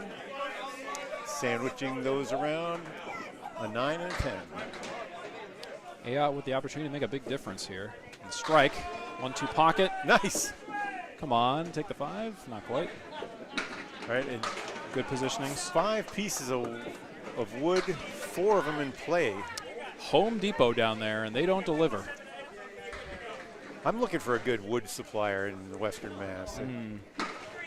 Bam, right in the face for Jim Ayotte. Spare on strike, a big 20.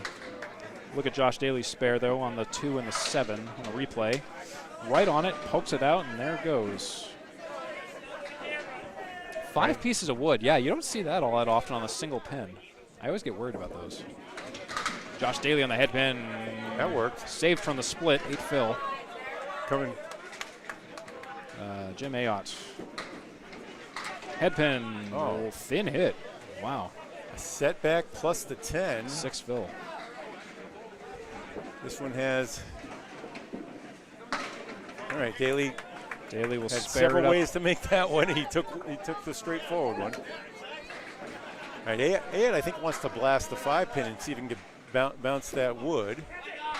No, he goes for the pair. He wanted to try something fancy. He wanted to get a really nice kick, but that's a difficult shot. I would have played the sidewall.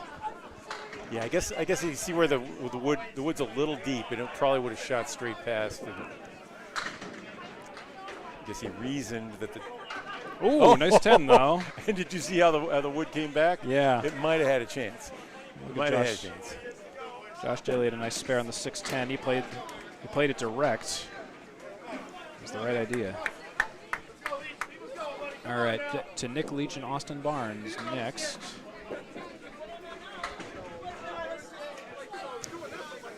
It looks like 82 for Ayotte, and I'm not sure why. Let's see if they correct that. They gave him a 9, but I guess that's what it is. It must have been a foul or something. Gonna follow the bowlers, always bowlers call. Nick Leach, not in the head pin, filling a strike, so he has one more ball. Austin Barnes leaves the 4 horseman right, still falling 110. Leach to complete a strike. Oh no. 5 fill on a strike fill. That was famine and disease that fell late for Barnes of the 4 horsemen. Yeah, and well, he punched the head pin full. Nick Leach with a painful 7 box, an opportunity kind of squandered on that strike for a 7 box. Austin Barnes with that wind up. He'll take a 9. That's 50 after 5 for Leach and 45 after 5 for Barnes. They are caught up in scores as of right now. Yes, we are. Now I'm just double and triple checking every single time. I'm just kind of like, don't want to fall behind too much because if you do, it just gets harder and harder. This one is a close one. It is, it's yeah. 24 now for Academy 2. Yeah, that it's shrinking. The total is shrinking. The differential of the total was gone from 70 to 46. So each team with 2 marks hanging. Central, right? So Academy 2 is 1 mark hanging for Academy 2 is stepping on the gas a little bit. Nick Leach, head pin, 6. The 2 triangle, right? That's what you call it, and the 10. Yeah, you could theoretically have triangles in the 1, 2, 3, 4, 5, 6, right? So there's 6 different triangles. That's Austin Barnes with another late falling 4 horseman and a sleeper drop. Not a Cleary, the not Cleary. Look at that. Yeah. That's a punch for Nick Leach, leaving the setback right, 5-10. 1-2 for Barnes for a spare. Yes, Got it. sir. He goes. Academy adding to the lead. Leach for an 8, 9, or 10. 2. 9 for Leach. At least they will when he steps up next. He just picked up 1 there, plus a ball. There's Austin Barnes' spare on the 1-2 in case you missed it. Back to live, we have Nick Norcross and Dave Godwin. Nick Norcross in the gray on your right, Dave Godwin in the red on your left here at Academy Lanes in Haverhill, Massachusetts. You're watching the Friday Night Pro League on Candlepin Bowling Network. I'm Steve Kelly in the call with Bob Lee. Okay, and that's Nick going to go. Norcross With the 5-pin almost falling, but not quite.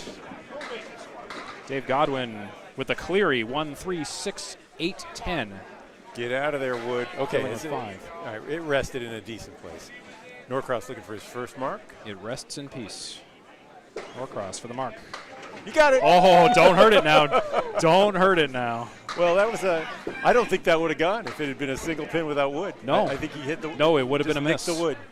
In fact, we'll assess that in the replay in just a moment, just to confirm that. But yeah, I don't think that would have gone without the Wood. Godwin will check 10. Let's look at that replay, though. Yeah, watch this. Yeah. Yep. Yeah, see? Yeah, it was left. See, that's, the Wood saved him there. Nick Norcross is 11 for 15 on the head pin with 6 splits tonight. Dave Godwin 7 for 15 on the head pin with 4 splits. Dave Godwin has told 51 in mark total fills in bonus pins, and Nick Norcross has told 48 by comparison. Oh, and the 189 for Nick Norcross. A 3 fill. Dave Godwin with a split 8. And Norcross, he threw just a dandy bunch of first balls in the first string. And was he the one that hit the 1-3? Yeah, he hit the one. No, that was Leach. Maybe. Was it? Yeah, that was Leach. I was gonna say that sounds like a Leach ball. Yeah. Norcross, I was kind of making fun of him for his crossover balls, for his namesake, but yeah, I think Nick Leach had the more fancy ones tonight. Oh, and that was almost a fancy one. All right. So 60. Well, 60 for Godwin, and he's done, right? I think. Let's see. Is he clearing something? Oh yeah, there's a pin in the chin. Oh, so okay. That was a 9 and for 60. Okay. Yeah, I was confused there. I was like, did I miss something? Did they miss something? Likewise for Norcross. Okay, they're just doing some little bit of itty-bitty cleanup down there. So. Reminder on the scores down below, the 310 is for Academy on your right, and the 283 is for Central on your left. You see those match? Helpfully labeled at the very top of your screen. It's fine as long as you explain it. Yeah, there's and you can't switch it every time. Yeah, switching it every time, you'll find as a broadcaster that is very difficult to get that consistently done, and when you start missing it, it can confuse everybody. So okay, gotta make a decision with a setback. He's got a piece of wood to help, but it is in a tough. It's almost staring him in the face. Well, that's an interesting drop for Joe Smith, 3-7. Waters 5-6-10. Waters misses everything. Something's been off with Waters tonight. I've noticed that. He's 8 for 15 on the head pin. Ooh, Nice. Smith. Nice cue shot. 30 miles an hour. Out of the hand. 26 at the head pin. 8. Here's the replay of the spare for Mr. Smith. He cue shots the wood in front of the 3 on the 7. Watch that go. Watch the way that hits. Right on the cap, just full. And that's how it goes. I was actually worried about that because if you hit that cap the wrong way, it's just going to cue shot the wood and the ball away from everything. But the extra wood to the left of it might have helped. Waters. Look at the speed on that in just a second. 39 miles an hour out of the hand. 36 when it hit the head pin. Smith, 1-2 pocket. Right side triangle fills with 6.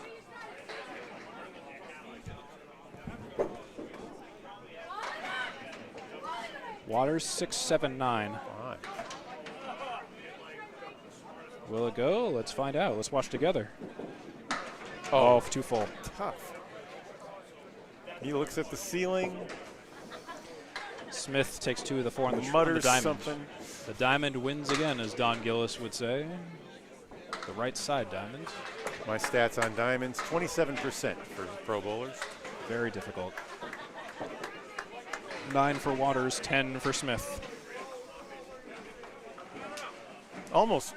You got to somewhere in your life. You got to make a category for makeable spares. Yeah. Now the 4 Horsemen to me feels like a makeable spare, but it's like right around the line. I don't think the diamond is a makeable spare. I think there are other things that are like the baby splits more makeable than diamond. Now, do you also have a sub-classification for makeable spares with wood? Well, I hadn't decided what the line should be between makeable and non-makeable. Because at the head pin on the 4 Horsemen, you miss the head pin. Mm-hmm. And are you going to count a lot of makeable spares off like Millis Right. 8s or whatever? Nice pitch there from. Yeah, there's a lot of nuances. Jalbert. Yeah, when you're doing stats like that, because you're like, well, you got to think of all the possible situations that those can be, and it's like you're just talking about the academic no wood versions. I'm not sure. I try to defer. I try to ask around the pros what they think a makeable spare should be. Yeah. Not everybody. Most of them are like, leave me alone. It's tough to get those stats sometimes. No, it's just that sometimes that's not what they're thinking about. And Tim Jalbert checks in with his 4th mark of the game, and he's perfect this game with 75 after 5. Danny Harris struggling, 2-3-7 for a 7 box. I really appreciate not having to run the rig. Oh yeah. So I am able to talk a little more, but I think I'm not sure the fans love hearing too much about the stats. You need a little mix of it. You dive into some crazy stats like I don't even have a single thought in my brain about. So I do appreciate that a lot. Like some of that stuff you're coming up with, I'm like, does he just have that in the bank, just always there, just in the queue? One of the things about the Candlepin Bowling Network is we are bowlers. We are not. Yeah, I know you have some training in the in the communication arts here, but for the most part, we're bowlers. Yes. Who figured out how to do this. I was a statistician in real life as Danny Harris rips the 2-1. A little bit of wood to help on that one. And that's a spare as well for Harris' Jalbert. 3rd spare. Jalbert, who started with 3 straight 9-drop spares, now has 2 straight 8-drop spares, and he had a 10 between. So he's perfect with 93 in a ball. All right, so your score update, it should be 967, 939. So Central 3, I owe them a pin. So Central 3 is actually at 967. I will correct that as soon as I can. So just add 1 to their total and their game as of right now. I'll figure that out in just a moment. Otherwise, it's a lead of 42 for Academy 2. It's Nick Leach has 60. Okay, Nick Leach has 60. They changed it on me again. They keep changing math. 50 and 60. I see. They gave him a 10 in the last box. Okay, now we're fixed. Beautiful rip from Josh Daley, and the 9 was the last to fall. Split for Ayotte. Strike on spare for Daley. We'll get you a replay on that in just a moment here. Jim Ayotte's working on a tough split of the 3 and the 4 for a 10 box. Whoop, and a 9. All right, so let's take a look at that replay for Josh Daley. It was a beauty. It was a fast one. I know, Bob, you saw it. I didn't, so I'm watching this for the first time. Look at that. Wow. I think that was the head pin. Still twirling and bouncing that It connected finally into rolled the all the way back. It connected into the 5 and took the 9 for the last 2 pins to fall. And it was spinning in reverse order, so it was skipping. It was pretty cool. Jim Ayotte on lane 4. 1-2 pocket.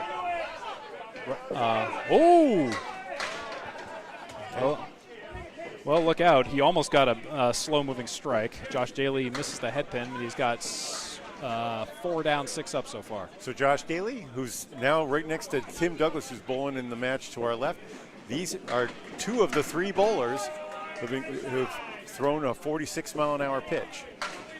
Daley is throwing 43 today, and just for fun, I'm going to measure Tim Douglas on lane 2 next to him. He's also throwing 43. And he just got a spare. Yep. Daley will check in with 9. Make sure there wasn't a sleeper down there. And by the way, also in the building tonight, Keith Beaupre, who's the 3rd man to throw 46. They gave him an 8 up there. He has a 9, I think, unless there was a sleeper. Don't know. Holding for the call. Maybe there was a sleeper. I could have been wrong on that, right? All right, I will key it in as the 8 that it is up there for now. Barnes all the while. Shoves the 2-pin over. Drops. Leach almost carries through. Barnes fills with 8. Leach drops 9. Barnes 2-4 for a spare. Oh, and a swing and a miss. A whiff. Leach Plays the wood. Nice. spares it up, plays the wood. Leach is throwing 41 miles an hour on that pitch. Barnes. It's gone. Oh, no. Not quite. Not always. That'll be a 9. Here's Nick Leach playing the wood again here. Nick Leach has one of the very smoothest balls I've ever seen. Both me and Brian Hebert were bowling alongside Nick Leach in the best box tournament at Lakeside Lanes last week. And me and Brian kept remarking, we're like, when he releases it, you don't hear the ball at all. Like, that thing just rolls. It's interesting. That often is the case with Waters, but I have noticed tonight a little bit of skipping. Right. Like he's bouncing it a little bit. And I don't know if that's low bounce, like where he's dropping it, or if it's a bounce coming out in front of the I was going to say, smooth has not been an adjective I would describe for Justin Waters' ball tonight. Compared to his usual. It's very smooth. Right. Okay, Barnes is wide, right? I don't get to see Justin bowl all that often, as he's more kind of ACST South and I'm ACST North, so the few times I see him, it's usually here at the pro leagues. So I kind of gush. He and Josh Daley for the last 5 years are and to see him in a match against Tim Jalbert here tonight, it's phenomenal. Yeah, it's the quality, all in this house. Leach on the 7-10 will take an 8. That's 85 for Leach, 79 for Barnes. And of course, with your anchor, Danny Harris. I was going to say, don't discount Danny Harris. He's having a bit of an interesting night tonight, but don't discount him normally. He leads the league with a 126. He's pretty wild in and of it himself. Yep. Okay. Also the anchor of the Academy team. Scores are correct and confirmed and up to date as to right now. Central 3, 10-27, up by 49 to Academy 2's 982. What a pitch Dave there. Godwin, what a pitch. All right. Got to replay that in just a second. Norcross. That was an interesting split. One of those shots where you hit the pocket and you're not entirely sure what happens. 7-10-5, 4-9. Norcross leaves the setback plus the 9, no mark. Godwin threw a bomb of a strike where the 7-pin was the last one to fall. And that will be an 8 for Norcross. And let's get a replay of that strike for Dave Godwin as he releases. This is an 85% slow motion, but look at that. Kicks over, and it kicked the 5 and swirled over, helicoptered over to the 7 for the strike. All right, Godwin? Yes, Godwin. Godwin threw a 98 in the first, right? Is he? Yes, he did. Yeah. I hate to say it, but he's been struggling. Oh, yeah. For the last 5 weeks. Even compared to the last time I even saw him here, just a couple of weeks ago. This could be the turning point for him. Let's see. Look at that. Oh, beautiful, beautiful ball. There was nothing wrong with that pitch as he connects on this check mark. Spare on strike. Let's see as he checks the check mark, the 5'6", 310. Watch that. He's, I think he's starting to get warmed up about halfway through the night. Yeah, he was 158 through his first 16, and he's 30 in the ball through his last 2. Up next, Justin Waters and Joe Smith. I keep wanting to say Tim Smith, and I don't know why. Getting like 2 different people confused. Tim Jalbert, I think, is the one I'm thinking. Okay, nice Waters. turnover there. That was a smoother ball. He's getting smoother. If I recall correctly, Waters throws one board over from his target. His right to left spin takes care of that. He's throwing typically a 38 or a 39, sometimes a 40-mile-an-hour pitch out of the hand. The latest one hit the head pin at 37.2 miles an hour. So Justin's got 4 pieces of wood between the 2 and the 10. Okay. And they are having a conference down there. There's action in the bullpen as to how they want to shoot that. I mean, is that the 2 or the 4? No, actually, maybe it's the 4. I think it's the 4. But yeah, you're right. I think he's got. I think he wants to hit low next to that 4, and it should connect because there's. I don't know. It's gonna tangle. It's gonna tangle up in the other wood though. So. It's almost like you have to cap the wood. I don't know. Or hit the low part of that wood. You can't predict the cap though, can you?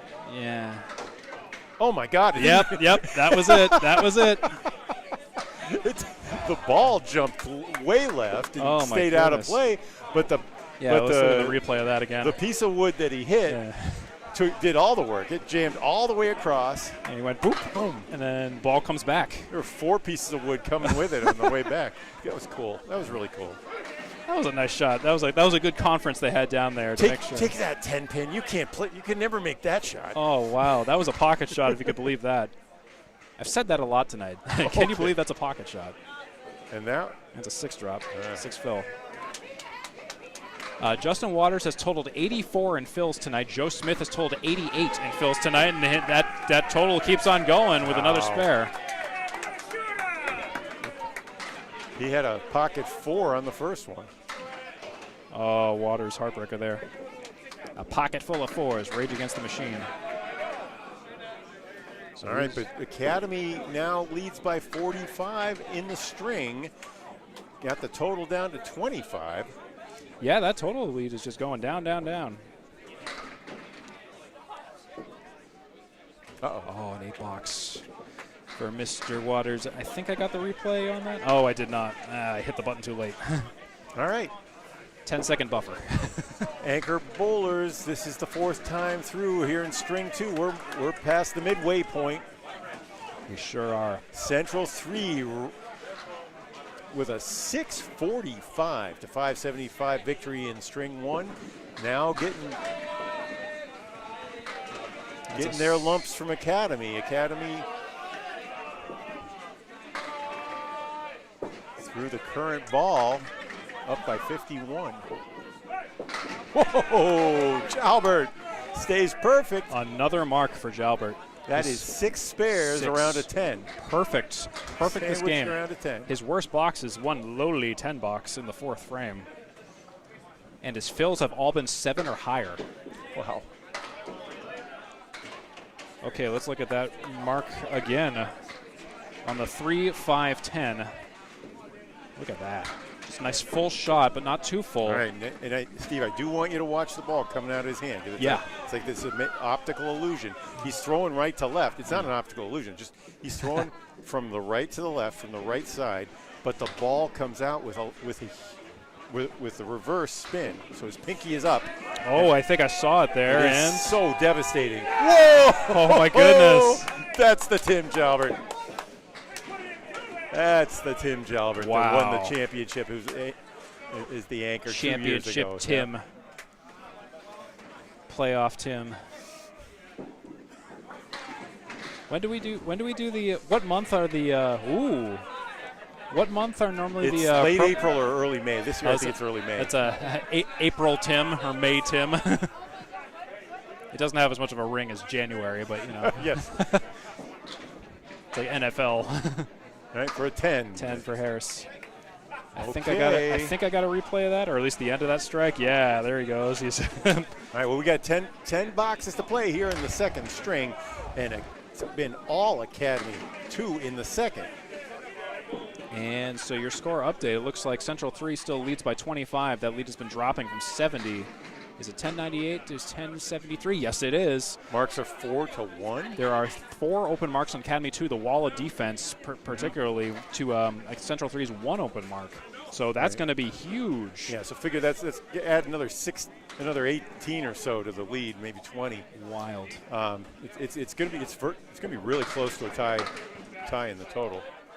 Yeah, I was worried it was going to be a bit of a blowout by the end of the first, but luckily I've been well, Academy proven wrong so far.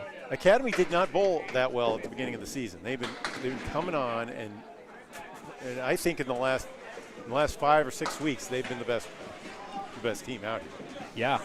Well, I mean, yeah, it's not about how you start; it's about how you finish. So. It doesn't hurt to have good stats along the way, but and Central's a deep team, but and then they've got Daley and Waters and Paris. Yeah, they got the depth. The depth chart is pretty high there. But I don't know. I think the numbers bear it out though too. You see if you look at the scores from the last few weeks, Academy 2 has been putting up the 650. The 650s. Oh, so there is a ball down there. So that has to be very carefully removed. Yoink. All right. Look at that. Dave Godwin very carefully removing that ball to avoid an interference call. Well done, Dave. All right. What does that leave us with? This is the third ball coming up for Daley. Yes. We'll take 9. He's at 109 through 9. Ooh, nice 10 box for Jimbo Ayotte all the while.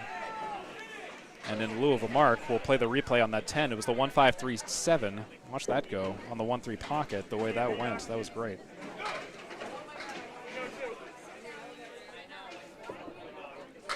Daley, lane 4. Bouncy ball off the center pocket with a strike. The 5 was the last to go. And it was being negotiated as to whether it was going to stay or if it was going to go. It took a little extra. It was a worrisome extra second, but it did go. Now, we haven't seen very many strikes tonight where the 5 is the last to fall, but that is the most frequent. Yes. I can attest to that. Oh, that was a great spare, though, by Jimbo Ayotte. See that replay again by Josh Daley, though. See, look, he was on the bouncy ball in the 1-3 pocket, and you see that the piece of wood on the 5 was the last to go. Both bowlers filling marks for the end of the game, of the second game. Okay, Caleri on the first ball. 5 so far. Daley has been 15 for 20 in the head pin with 8 splits. Jimbo Ayotte 13 for 20 in the head pin with 7 splits. They fell with 9. The wood just turned and I think is in a bad position for Ayotte.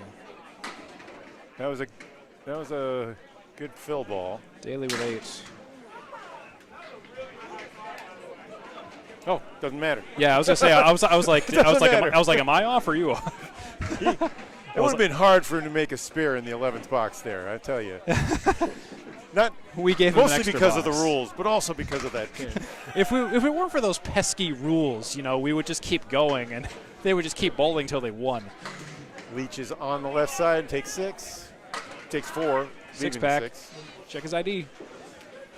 Barnes, 1-2 pocket. All right. 127, 133 is confirmed for Josh Daley and Jim Ayotte confirmed. Nick Leach drinks responsibly, takes 4 or 6 on the 6-pack. Barnes. Got it. Check in with a spare. All right, Academy 2. Inching another step closer. Ooh. All right, that was a 10. Sorry to anyone's eardrums there. That was an interesting pinball, and actually I'm going to play that back because I like the way he didn't hit the target. He hit the 3. Boink, boink. 2 sidewalls. 2 sidewalls in the head pin. Came forward. All right, but look at that lead down to down to 20. 20. And It was 70. And this fill ball, 9. the fills are actually still 4-1, and one of them's a strike. So 5 balls and 4 fills. That's 7. So it's down. We're down to 13 now on the total. To spare for Nick Leach. Of course, we still have a whole string to go. This is string number 2. Barnes, tough time down there. 3-6. At 96 in the 9th. So Nick Leach, after the 144 in the first, is gonna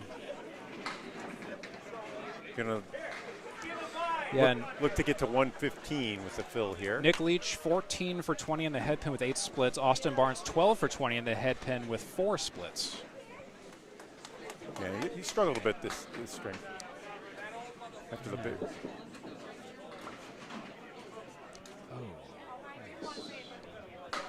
All right. Ooh. Just a 3 fill. Okay, and 108. Rough. 108 for Nick Leach, 104 for Austin Barnes.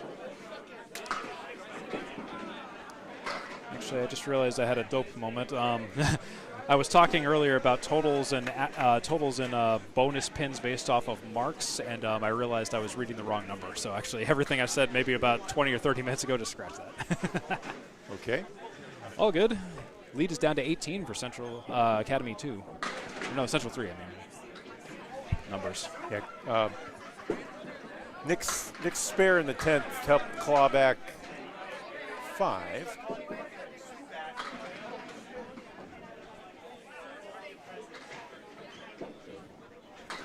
All right, Norcross takes the left wing on the spread eagle. Godwin still faces 3 with his 3rd ball. That was a good 3-object 9 for Norcross. Ooh. And both bowlers just kind of missing their targets there.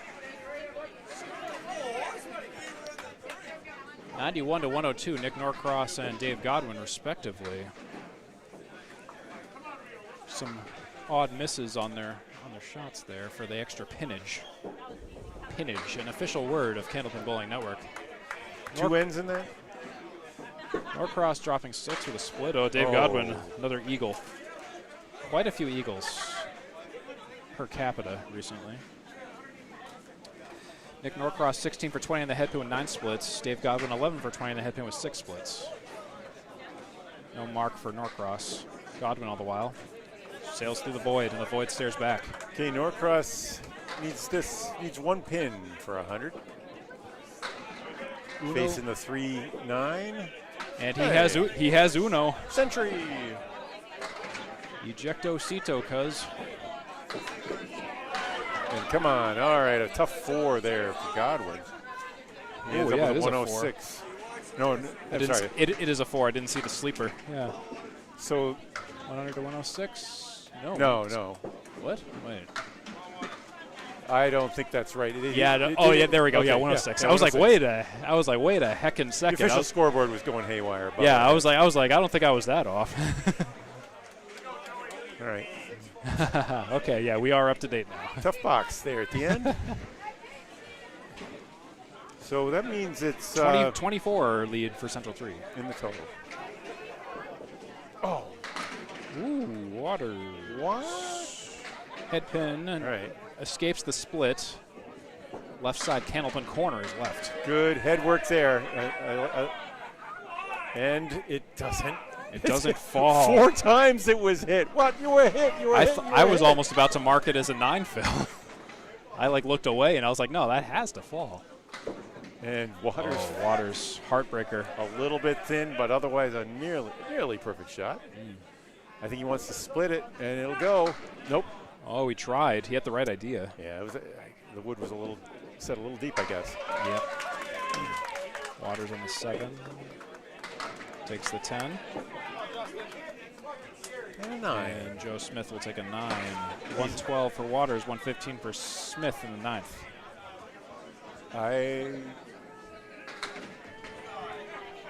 We have a 102 up under Justin for some reason. I have 102 for him. Okay. No, I do. You just said 112. Okay. Oh, did I say 112? Yep. Oh, yep. That was a flub for me verbally. No, I had. Never mind. No, I had it correct. It was 102. I don't know why I said 112 if I did. Very good. Numbers are hard tonight, apparently. Waters' head pins. Not happening. He's Not 12 for 20. Ouch. For him.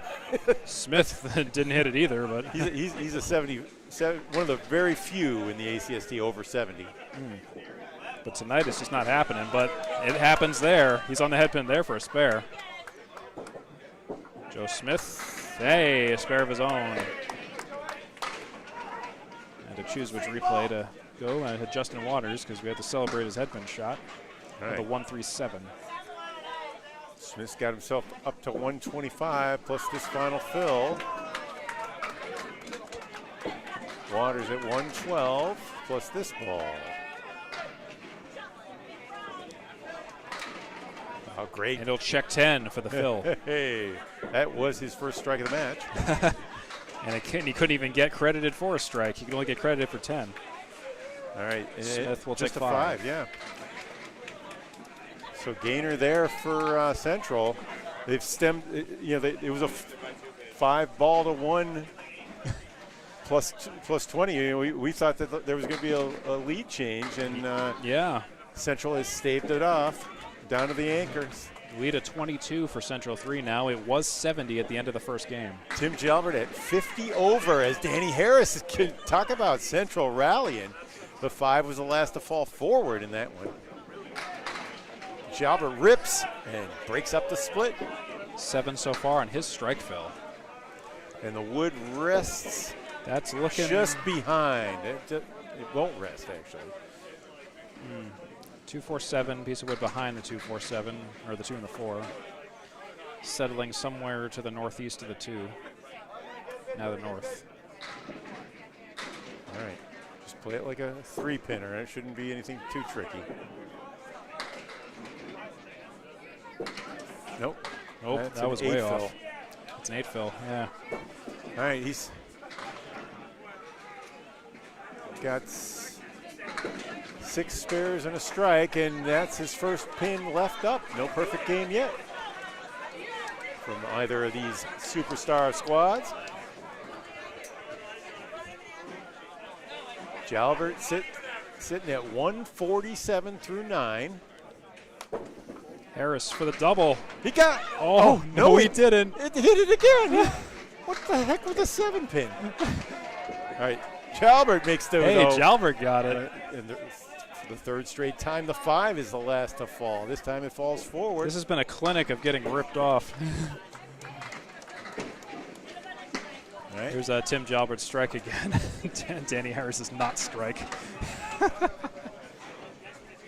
Good to see Harris up above 128 plus this next fill ball. This will be Danny Harris, 128 and He's the league leader in average. That'll be a 6. So 134, and Jalbert. Nearly 6 so far. He'll have another pitch. 134 for Danny Harris. Now, if you're as good as Tim Jalbert, do you play the 2 front pins, or do you go for the wood and take the easier 8 fill? I would play direct. Yeah, he's going for the 8 fill. Yeah. Oh, but he's just going for the 8. Okay. Yeah, no, yeah, the wood. Yeah. That was my question. There is no wrong answer, really. The others were forward. If you had to make the spare, you would go for the 2. 165 for Tim Jalbert. 2-game total of 285. Wow. Not That bad. brings Central 3 down to a 23 lead. 1236 to 1213 is your confirmed totals. So Jalbert had 6 spares and 2 strikes. Wild. 8 marks. That's a lot. That's the short of it. It's a heck of a lot. Yeah, again, Tim Jalbert, his worst box was a 9. If it was a 10, he would have had a perfect game. And just looking at that wall of marks. Yeah. Holy moly. All right. Hate to admit it, but that's my high single. Mine is 163, and I've hit it twice. All right. So. I threw a quad in mine. Oh, jeez. And then filled the last one with a 4, you know, like it was bad. I've done it once at Lakeside and I did it once at Portsmouth. There Daley, it goes. will he get the extra? Yes, it will. Okay, Hey. okay. First he moved it. It stabilized for a second. But I was going to throw the challenge flag if that didn't go. Oh. All right. Anyway, what's the total? It is 12, well, minus the strike. It's 12-36 for Central 3, 12-13 for Academy 2. All right, that's so they got the lead. They got the lead back to 23. Here's Daley's strike again. Look how it's like that pin took its time and it almost didn't take it. Stabilized it. Stabilized it, then it knocked it over. All right. So Ayotte, who ended up with a 10, shoots left. 6 drop. Daley for the double. I think he pushed a little too hard for that. Daley is 17 for 22 on the head pin with 9 splits. Jim Ayotte is 14 for 22 on the head pin with 7 splits.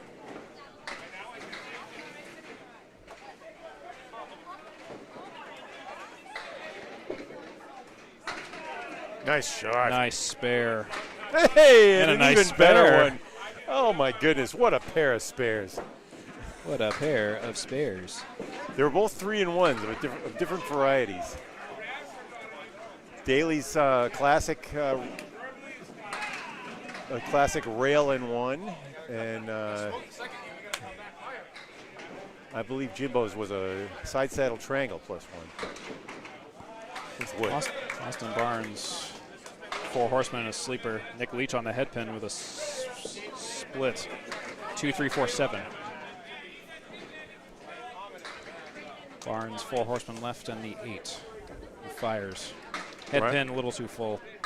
Yeah, Got a little stuffed I as well. think it got stuffed by the Yeah. wood in the back, right? Yeah, I saw the collision midair. Nice pitch. Yep, similar story for Leach, kind of like a lateral stuffing, like a turkey. Thanksgiving in February. Barnes with the 10. And Leach with the 8. All right.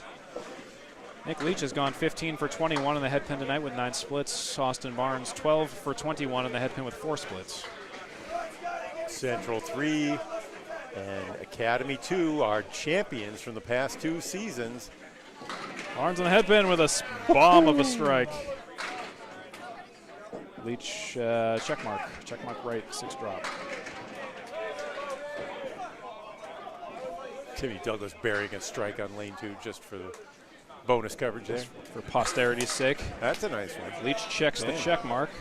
Spare in the second. Here's Austin Barnes's, 4th strike of the match. I don't know why I thought it was the 1st.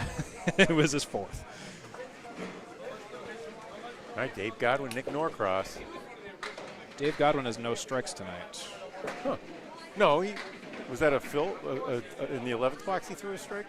Oh, the fill. Yeah, I don't. Yeah. Okay. All right. Yeah, On my scoreboard, I don't definitely count the saw fills all as- the pins fall. Yep. Yeah. Strike fills I don't count as strikes on my board. All right. I know you technically could, but yeah. In terms of the real ones. There's a spare for Godwin.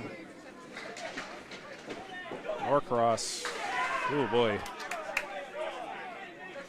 Well, he tagged them all. yeah, he hit the target. Just got kind of crapped for it.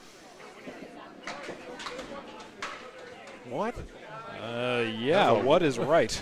I guess the 5-pin. Yeah, that's Back in the old, there are some 9-pin variants where the 5-pin is worth 5 pins, 5 points. That's So interesting. that would be a really unfortunate leave. Yeah, no kidding. Godwin's off not on the head pin. Yeah, he's off. Norcross splits 8. I think I like Godwin's better. Oddly enough. 1, 7, Yeah. 10, 6. Oh my! Wow. He's gonna need a splash. Field goal. Didn't get it. He wanted it. He was aiming for the tip. Yeah, he wanted to get something off of that to get a zip, but The ball could have ricocheted if you hit it. If you hit it doing in that. the face. He marks it as no good. That's a 9. Oh, yeah! Cool. Cool. $10 for Nick Norcross. That was the 4-5, right? It was the 4-5 with a piece of wood, and the piece of wood definitely helped with the skate. That's like as hard as making a setback. It really is. It's not harder.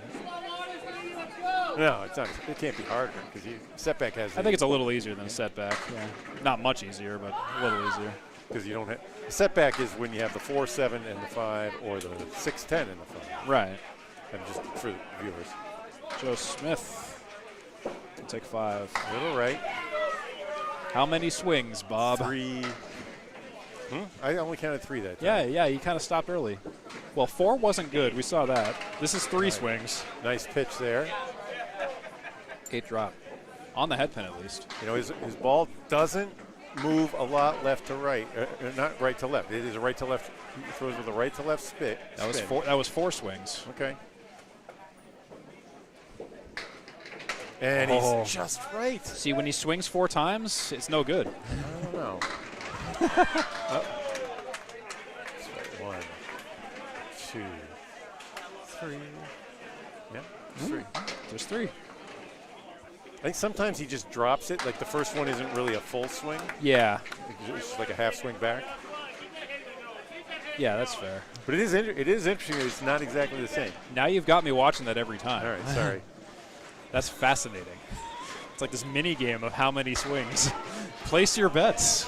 Let us know in the comments how many swings Justin Waters will start out with.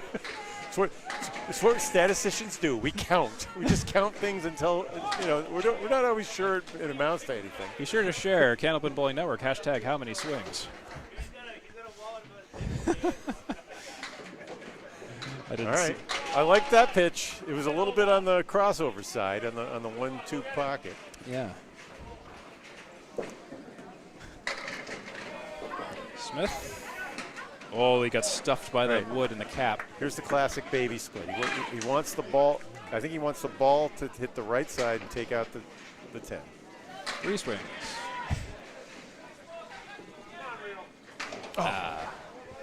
3 swings wasn't good that time.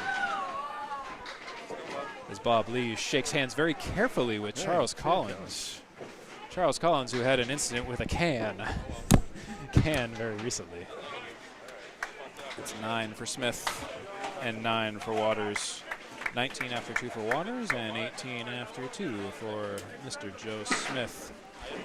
On to our anchor bowlers, Danny Harris and Tim Jalbert. Next here on Candlepin Bowling Network, you're watching the Friday Night Pro League Game of the Week, Central 3 at Academy 2. Again, the title of the stream might be slightly off. I had written a beautiful title and a beautiful description, and apparently just something in the streaming system just ate that up and gave me the wrong title. So not quite sure, and when I tried to fix it, it was fighting me to the death. So Jalbert on the head pin, drops 8. Sure. And that's a it's an 8 drop for Danny Harris, and working on that. So Tim Jalbert will check in with a spare on the 2. Hey Charlie, how you doing? Hey everybody, how's it going? How's the hand? How's the finger? How's everything hanging? Hopefully not hanging. It's going for sure. You're planning a return, though.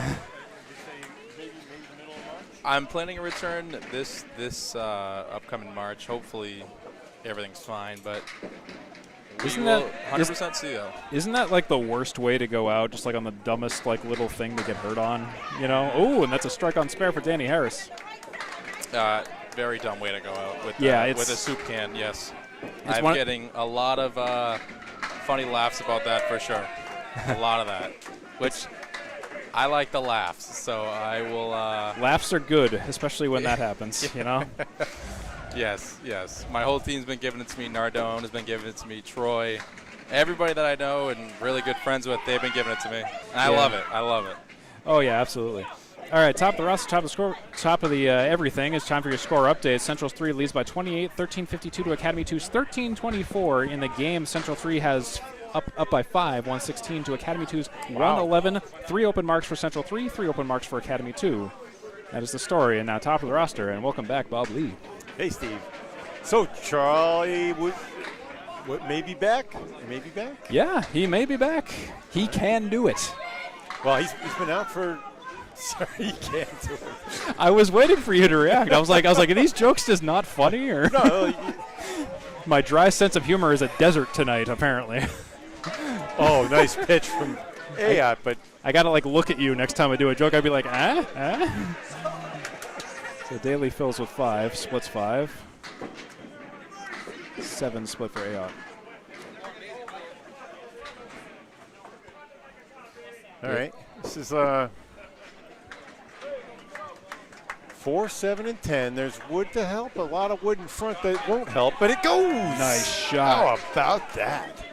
Great shot by Jimbo Ayotte. Second spare in a row. Daley will check 10. He's at 43. Watch this. 45. Yeah, I mean, look at those 3 pieces of wood on the 4, 7, 10. The way that goes. And he had a ball that went, whew, it curved left to right. And it was that optical illusion. He did not touch either of those pieces in front. Yeah. Huh. Yeah, the way he threw that ball was like, whew. Yeah.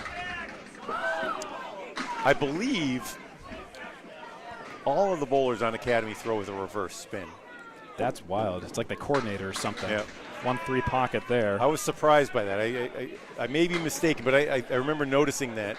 And they were going against a team that everyone threw right to left on. Yeah. It's like they were trying to mess with him. Yep. Daley checks in with a spare.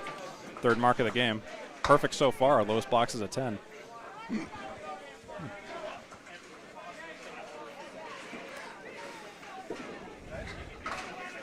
So one way to think about reverse spin is if you're a right-hander, or if you're a left-hander, I guess, pinky up. Ball's coming off your front fingers usually. Got to make sure that pinky's working real good. I think the classic for me, Jeremy Seaholm throws that reverse ball. And one of the things about throwing a reverse is that you get controlled spin. I wish I had it. You know, it doesn't overspin and suddenly shoot left on you. Right. There's only so much right to left spin because your hand won't. Yeah. Whereas with your right hand you can do this. Yeah. You can overspin. Whereas with the left hand you'll never end up. Unless you were double jointed or contort yourself or grievously injure yourself on the lanes. So it limits the what we call the snap hook. Yeah. That we call it in golf. The snap hook. 7. I'll take your word for it. I'll take your word for it, as I don't play golf. I got a neighbor who's super into golf, but not so much myself. Well, powerful shot. It's really easy. That's a beautiful pickup on the spare triangle. On strike. Yeah, 20 bucks in the second. 40 and a ball in the third. Here's Austin Barnes' triangle spare in case you missed it. 5-6-3 on the 3-6 pocket.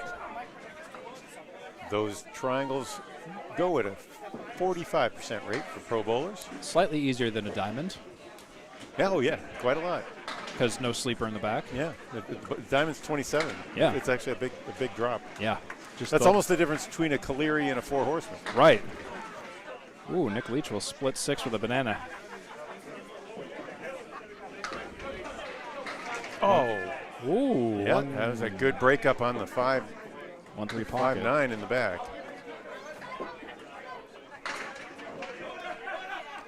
Nick Leach. Look at this. Take the banana. He got it. He got it. Takes the banana split out to lunch for a nice dessert of a spare. And Austin Barnes will do very similar on the 6-10. But look at this. Yeah, the sidewall action and the bounce. He plays the right. Wow. Just barely on. He hit it low, yeah. I got to say, I've seen those go more on low shots. Yeah, and it was. I was watching. I was like, "Oh man, that was actually almost a gutter shot," but he stayed on. Very close. All right, be courageous, and if you've got a 2-1 or a 2-2 split like that, right? Go low if you've got the wood out in front of the piece. Go forth and be courageous. Oh, wow. Of course, you throw it in the gutter and smash it, you'll get a 0. Yeah. You'll end up with a 6. Yeah, you got to do it the legal way. You got to make sure you don't actually do it the wrong way. Norcross, 1 in the back row. Ooh. Oh. He missed the target, but he played the wood and almost got it all. So he knocked down the 2, 3, 4, 5, 6? Basically. How did that happen? And the 8 almost went. So I don't think you can do that in 10 pin. Right. No, absolutely not. Well, if there's no wood in 10 pin to start, both bowlers will end with a 10 box. All right, Earl, a 17-pin lead. And those here are confirmed. Game 3, and the total's down to 6. And scores are confirmed, so yes. Marks 3 for Central, 2 for Academy. So Norcross, 7 split, 7-10-4. 3 pins down there. Godwin right on the money. Oh, boy. You're kidding me. That's not going to give it to him? So it goes. 6 pin, 9 drop.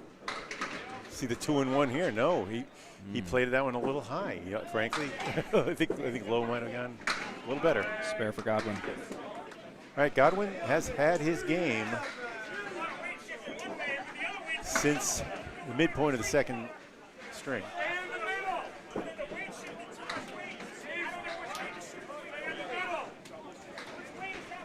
All right, so that's 38 for Norcross and 45 and a bonus for Godwin. It's up there as a 39. What did I miss?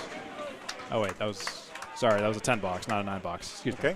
39 after 4 for Norcross, 45 and a bonus for Godwin.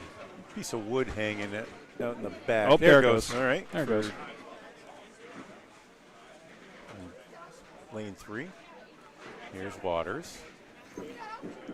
Oh, another bouncy ball, but okay. There's that was strike. a little more on that. I didn't have my speed gun working, but that was a dandy. That was Waters' first strike of the match. He filled with one too.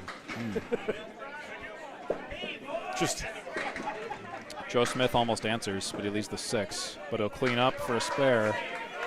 Let's look at Justin Waters' strike one more time on the replay here on Candlepin Bowling Network. Look at this on lane 4.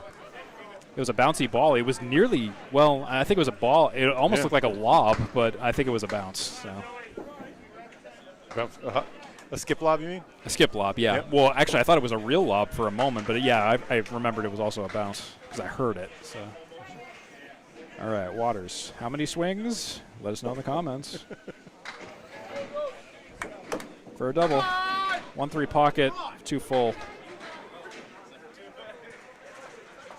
Smith on a spare. Right. Takes out an extra 2 for 6 after missing left. Still the 1, 7, 8, 10. Waters 2, 6, 10. Waiting for that wood to settle. 2, 3. So 4 swings. For the strike fill. And the blast. Nope. 8 fill. On the object, but couldn't get the kick. Hey, Smith. Steve, I've got a little news. Oh, what do you got? Money Match 15 is going to come up next Saturday at 11 o'clock.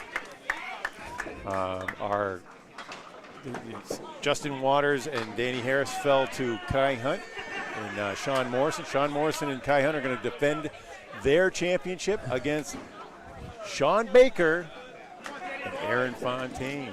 Money Match 15, the moneying, coming soon to theaters. $2,500. This is the Exeter Money Match, the oldest and richest money match in the modern game. Cha-ching. Each bowler puts up $500, and the house puts another $500. That's Rob Ficara Sr. At what I consider to be the Masters, as Tim Jalbert drops 9. And fills with 9. Danny Harris with 6 on his first strike, fill on the strike. There it goes. No. Just a little bit too stuffy on the. Jalbert is good. He's got 3 in a row. 3 in a row for Tim Jalbert. $50 in bonus money. 47 and. He started with 3 in a row last game and added another 3 in a row. Plus a couple strikes. Just for a 165. Of course. Wow. So we got. Where's he on the 400 watch? Oh, on 400 watch, we're at 326, 312, 291, 284, 209. Looks like Jalbert and Daley put them on your watch list for 400s. Daley at 144, 127. Jalbert at Harris if he pushes. 120, 165. Danny Harris if he pushes, but Daley and Jalbert at the moment. Ayotte maybe as well if he pushes, but. Yeah, well, Jalbert only needs a 115, right? Daley. Jalbert fills with 7. Yeah, it's probably more of a sure thing for Jalbert and Daley at this point, I think. Yeah, he's already. Ooh, nice. He's already 14 over. Just needs one more mark. And shot a for bunch of Danny 10s. Harris. Oh. We'll get a replay of Danny Harris's great spare there in just a moment. The eagle minus a pin. Do you have numbers on the spread eagle versus the spread eagle minus the 2 or the 3? No, I'm trying to build a sample, and I haven't been adding to my database the last couple of years. Yeah, I'm curious. It's just the drop in probability on the spread eagle. They're not. It isn't a drop. It was very similar. Yeah. Not statistically significant. That's good to know. With the, my original numbers are based on in the order of about 100 spread eagles. And then you start dividing those down into 30, 25, and 45, whatever it is, with the spread eagles minus a talon, with a talon and minus a So Central feather. 3's totally dropped to 1 at the top of that roster, by the way. Look at this one. Ooh. Oh, he threw it just right. Didn't do anything with the 710. Spare for Daley. Central's been close to taking the lead a couple times, It's coming within grasp. Academy has been leading ever since Dave Godwin found his game in the middle of the second string. They've been closing in. The wrong replay. Remember, Central won string 1 by 70, 645 to 575. Wild. Jim Ayotte with a slow-moving non-drop. Daley on the head pin. Pins are still mixing and still falling on a fill. 7. Corner triangle. A 4 triangle, using the terminology. Yes. Ayotte, who has 3 in a row now. Whoa! Ayotte with a spare. Whoa, that jumped right out in front of Al Ketchik's ball. Al Ketchik was about to pitch his third ball over there. Potential interference right there. Yeah, I got knocked into lane 5. Got knocked into next week. Jim Jalbert hustles after it to get it out of Al's way. I don't think they disabled ball detection, but I don't think it registered the ball either. So or the pin flying in. They must have masterfully threw it past the sensor. And Al took a 9. Barnes to the right of the head pin. Fills with 6. Leach on a spare. All right. 7. And what a spare it was. Remember that his was the... the banana spare? Banana split spare, yeah. Banana split spare. Barnes gets everything but the... Tries to get the skate. But the 2-pin. But all right, now is he going to go that low again? He can't. If he was low enough to hit it, he would have been in the channel. Barnes with 3 marks in a row. Currently at 290. It's a 10 box for Barnes. He needs 100 half to get a 400. Leach 9. Yeah, Barnes needs 105 boxes to get to 400. Leach needs 93 and 5 boxes to get to 400. Jalbert I think just needs one more mark. He was Yeah, he's 14. No, he's already 24 over. So he just needs to pin out. Barnes in the 1-2 pocket. So he's already not. He's 9 over. If he were to get 6 10s, he would be at 409. Jalbert threw his big 165 in the second. Barnes advances to 84 and a ball with that spare. Leach, oh, he misses a single on the 4. Okay.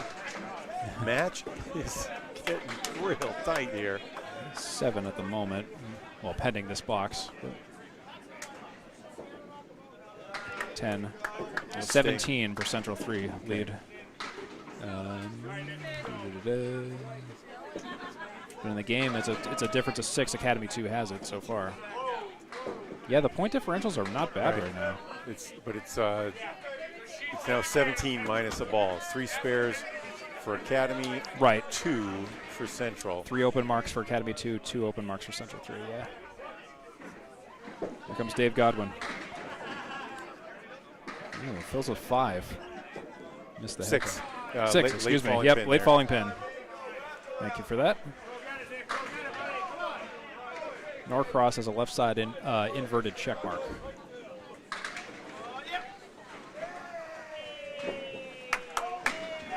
Oh, no. Oh. Norcross. Oh, no. He hit it just right. I mean, what has he got to do? That seems to be the theme of the night, hitting it right and then just not getting your due. 10 for Godwin, 61 and 5. All right. And a 10 for Norcross, 49 and 5. Talk about your overspin. Nick Norcross's ball. Yes. He throws out of the left side, but he's thumb first, not pinky first, and it's easier to turn and get a little overspin out of. Yeah, when I spin, I definitely do it off my pinky as well. Yeah, just going through the motion. I'm like, yeah, that feels familiar. So you're a reverse guy. Yeah. I think it's a more accurate way. I wish I did it. I'm gonna have to work on it if I want. It'd probably take me six weeks or more to figure it out. I tend to pre-twist my wrist if I'm going to do that. I'll do this before I throw to kind of get it in gear.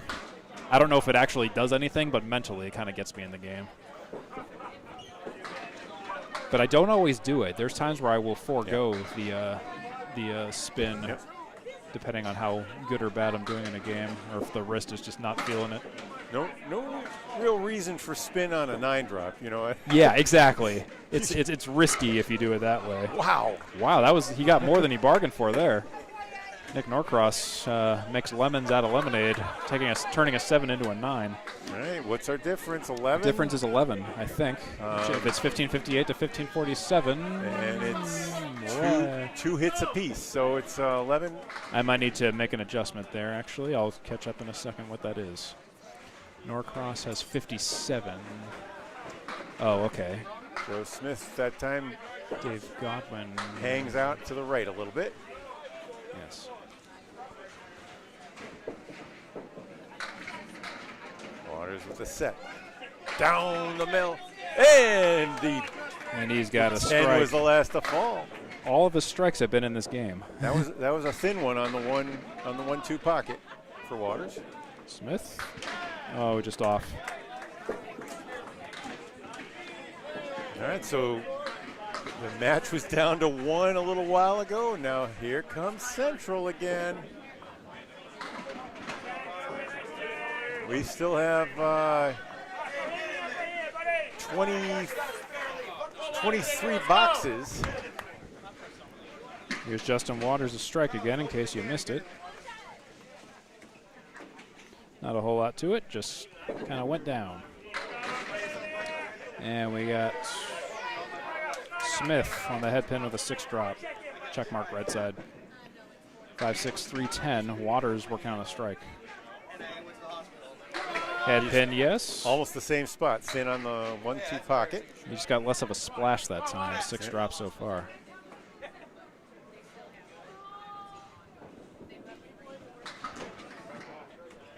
And I am caught up on the scores now, yes, so I'll give you an update. Oh, that's going to go. Look at that. Oh, nice. Whoops. Oops. Oops. You see him, he sticks his lower lip out. And he's like, yeah, did I do that? We call that an oopsie. Justin Waters will take 8 on a strike. 65 and 5. Representative 75 and 6. All right, good. And that's what it will be. Here's the replay for Mr. Smith on the check mark. That oopsie. Oh yeah, the wood back there. Yeah, he hit. Oops. that one was in the 610 pocket. Oh yeah, that was a beauty right there. It's one of those where I've seen bowlers like walk away from the ball thinking they didn't get it, and we have to remind them, hey, no, turn around, it went. And they're like, what? And we go, yeah, we all saw it, but you. Jalbert. Oh, what a rip. Good, Jalbert. Man, he was hot off the bench there. Drops 9. He's the 4. Danny Harris coming off of a spare. Filling a spare, working on a spare. He's got a very shotgun snap kind of release. I saw the way he throws. Like, he doesn't wind up very far. He doesn't take it back, right. That. And that's a release. A really good way to be accurate. But that's a release I've been working on, actually, because I've noticed when I throw it like that, I can go left to right better because I'm a righty. Normally I throw right to left, but if I do this shotgun snap, I go left to right. Okay. Oh. But yeah, it's where you want to throw it. I'll take a 9 there. Right, Jalbert makes his spare. He now has 4. He's off to the same start he was in the first string. 3 spares, a 10, and now another spare. He continued in the second to spare in the 6th and 7th, and then had strikes in the 8th and 10th. Only left 1 pin standing for a 165. Now Jalbert well on his way at, he's 29 over, just needing a 115. Yeah, he's getting closer and closer. That spare would have really probably put an exclamation point on that, but he just missed it. Danny Harris, similar story. Right now he's trending toward a 415. 414, I think, exactly. There's the 10. He's at 374 with that 89 after 6. He threw a 120, a 165, and currently has 89. Oh, Danny Harris, painful 8-box. Ouch. All right, so. Yeah, so top of the roster, top of the scores. Here's your score update here on Candlepin Bowling Network. And I think we are correct, 1611 to 1591. I'm off by 1 for Academy 2, so just pretend Academy 2 at the moment is at 1591. We'll correct that in a little bit, but at the moment Central 3 leads by 18, not 19, so we'll check on that. But the key is it's a 4-pin lead for Academy 2 plus 2 balls. Right about that. In the second. They are even 1 string apiece. Daley fills with 7, and Ayotte fills with 7. Daley having a ho-hum. 1, 2, 3, 3 spares in a row. After he started with a strike on spare. Oh, boom! I got to deduct 1 pin from Smith. That's where the difference was. So when I get to him, I'll fix that. All right. Ayotte at the triangle. Hits it just that's a little thin. Ooh, got multiple spins on that pin, and it bounced off the floor. All right. That ends Daley's. Yes, it does. Perfect. And that's string. his worst box of the game, a 9. Daley's at 106 and 7. He's already 36 over, yep. And Jimbo at 89 is 19 over. All right, Joe Smith.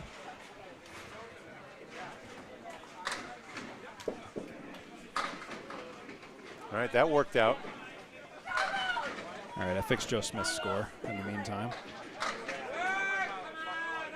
Daley drops 7 on the head pin, and Jimbo Ayotte drops 9 on the head pin with the 2. Daley on the 1-2-4. For spare. Oh, and he misses right. Daley was throwing 43 earlier.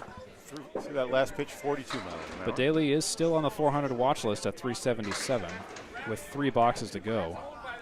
He does need marks, though, and he just missed his mark there. Not impossible, just becomes more unlikely. But don't count Josh Daley out. Well, he's thrown so many marks so far this game. He averages 4.5 a game. Ayotte for the single on the 2. Season average for Daley is 123.26. Spare for Ayotte. Daley will take a 9. 115 for Daley, 100 for Ayotte. Difference of 18 in Central 3's favor, 1636 to 1618, and we are caught up now on the scores. I fixed Mr. Smith's score there. All right, but no marks on the board for Central. Academy 2S3. Yeah, so they're ahead by just 5 here, and down by 18 in the total. But those 3 marks are with average fills are gonna be a lead change. Barnes on a mark. Phil 7. Wasn't on the head pin.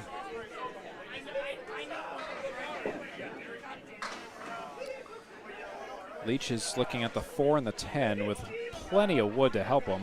I like the way the wood is on the right side. Yeah. I don't know if it comes across if you hit the left although side. You could hit the right side. No, he's going left. Ooh. Darn it. Yeah. Wow, yeah. That was interesting. The wood connected. The only thing he had to hit was the ball, I guess. The ball jumped left. Oh man. Yeah, I thought that was going to be better than what he got, but he'll take a 10 for his efforts. All right, so Academy right on the heels. Gives back 2 there, though.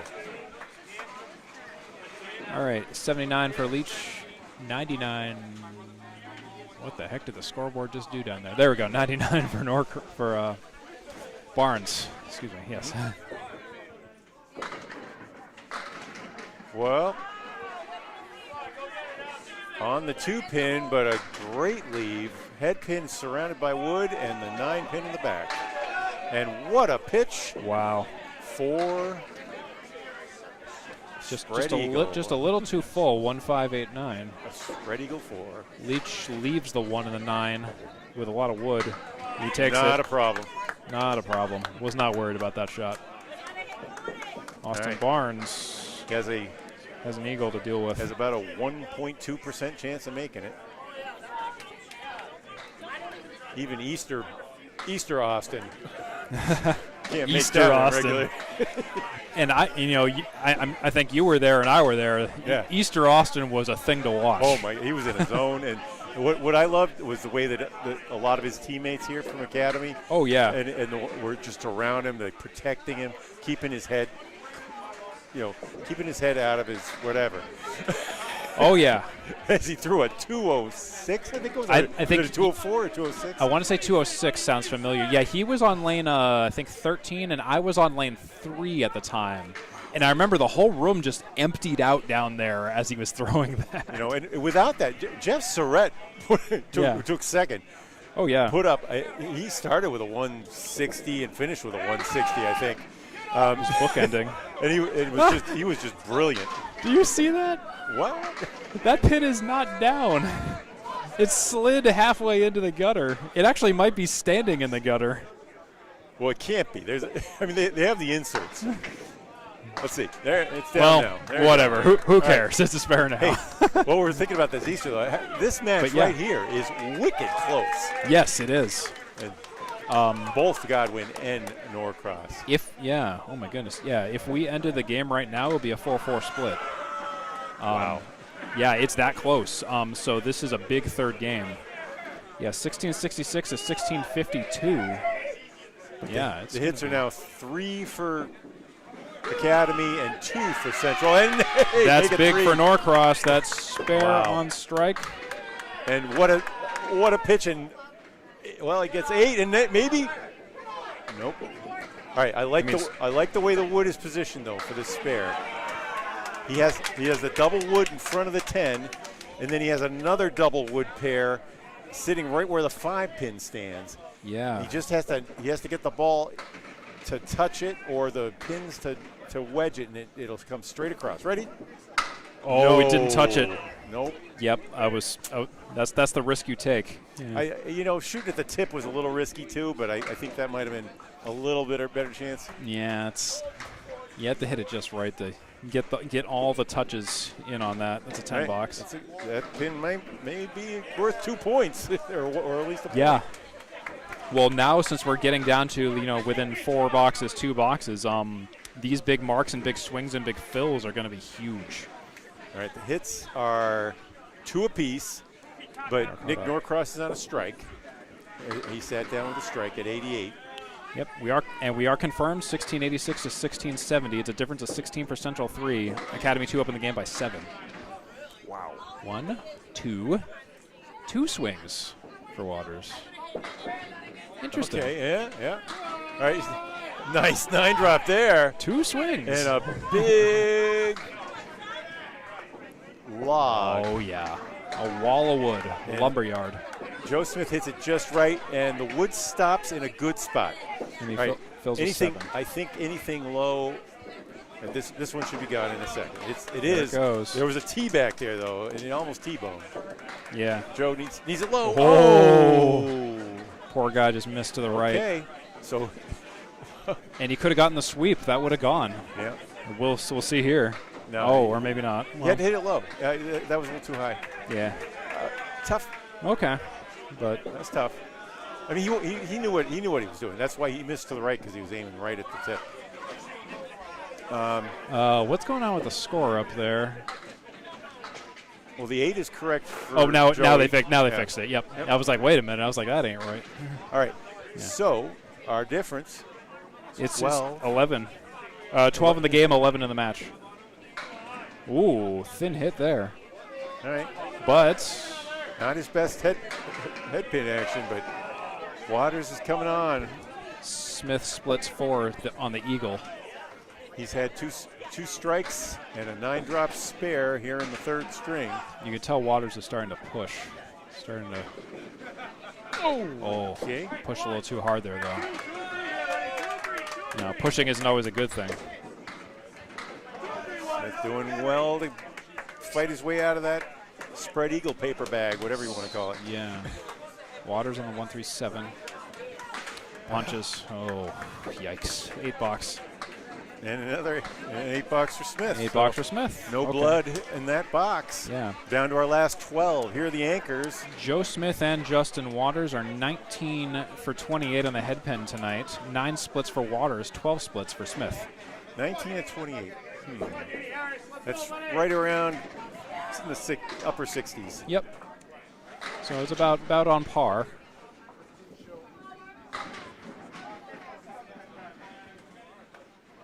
Harris. Danny Harris. That's the three triangle. 3 triangle, yep. Oh, gosh. And there was nothing wrong with that pitch, but okay, if the wood stops there, it's actually pretty good. He has double wood in front of the 4-pin on the left, that is Jalbert. The triangle won't go for Harris. I think it goes if he hits it low. He got it. Yep, he sure did. Nice. Playing the wood, I mean, we almost talk obsessively over it, but it's so interesting. It's so interesting to play wood. Oh, yeah. You know. Oh, I hope I got that on the replay. Oh, there we go. Bam. Yeah, bam. All right. All right, so it's currently a difference of 17 in the match and 6 in the game. Across both teams, though, Central 3 has the total. Academy 2 has the game. Both teams with 2 marks.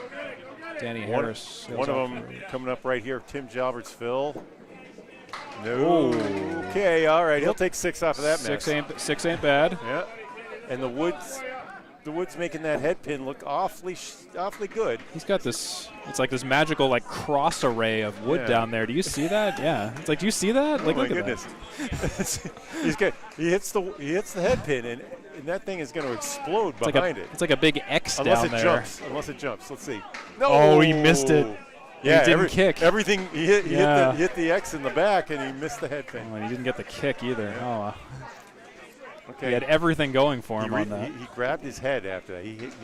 You knew that was set up nicely. Yeah. That's a 10.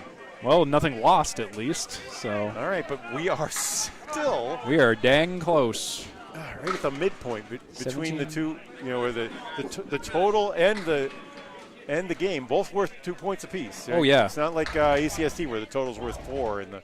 Right. In the this is like traditional 2. league format. Yeah. Okay, so the totals are confirmed. I just made sure. 17-30, 17-19, a difference of 11 for Central 3 in the total, and a difference of 12 in the game. 506 Academy 2, 494 Central 3, 1 open mark Academy 2, 2 open marks for Central 3. So Nick Norcross's strike is their additional. You know, each team with a spare. Wild. Oh my goodness. Yeah. I like. You know, you got to put Central in the driver's seat there. They got the fill and the lead. Might be enough to. Oh my goodness! What a shot! Daley can't get the 7 to fall, but Ayotte fell to 6. Has a nice piece of wood. Oh, okay, just a little off. Daley's got Daley the 7. For the spare. I think he's got to play the wood. It's so obvious to me. Yep, of course. And he's he could have gone for that pin, but the pin's a 3-inch target, and that piece of wood was, 15 inches, 16-inch. Daley's at 396 plus a ball in the 9th. Oh, okay. So he's definitely on 400 in 400 land. If he gets 2 pins on this next pitch. 125 and counting for Josh Daley, ending the 9th, starting the 10th. All right, and he's on the head pin. 400 for Daley. There's the 400. Cha-ching. Hashtag 400. That's his 4th of the season. 4th, 400. He and Waters are tied coming in, I believe. Oh, what a beautiful shot by Jimbo Ayotte. What a after the bomb. 2. Yeah. You bet we're gonna get a replay of that in just a second here. Oh no. Well. Yeah, I think you. Yeah. Well, he's gonna get at least 412. 412 or 413. Got it. 413. Right. Let's see that replay though by Jimbo Ayotte. Look at that on the half Worcester. Right when he needed it. Right on the on the inside. Great shot. A little bit full. The 5-pin fell directly that time. Didn't come off the sidewall. So Jimbo Ayotte will finish with 383. He can't get to 400, but he can get to 393. How about 391 with that 8 fill? Awesome bowling. What an awesome job by Jimbo Ayotte. Not for lack of trying. Imagine getting beat by 22 after throwing a 391. Imagine throwing a 391 and still getting beat, yeah. Yeah. And these are only the bowlers in the number 1 slot in the roster. He's still got plenty to go. All right, here's Austin Barnes. Austin. He's at 108 through 8. Easter Austin. 4 horsemen right. That's good. That's the good Austin. I like that. That has a nice ring to it. And Leach splits 8, fills 8, set back right. All right, that's really big for Central. Ooh. Barnes will punch the head. Leach on a setback. I think that can go. Yes, it does. Wow. So Leach is at 355 and counting at the end of at the 9th. We might get close, but I don't know. Yeah. Even with triple strike, it would be 40. Yeah, it's going to be a lot. Yeah, it would be a 95 then. Austin Barnes, the door is closed on the 400, even with a triple strike.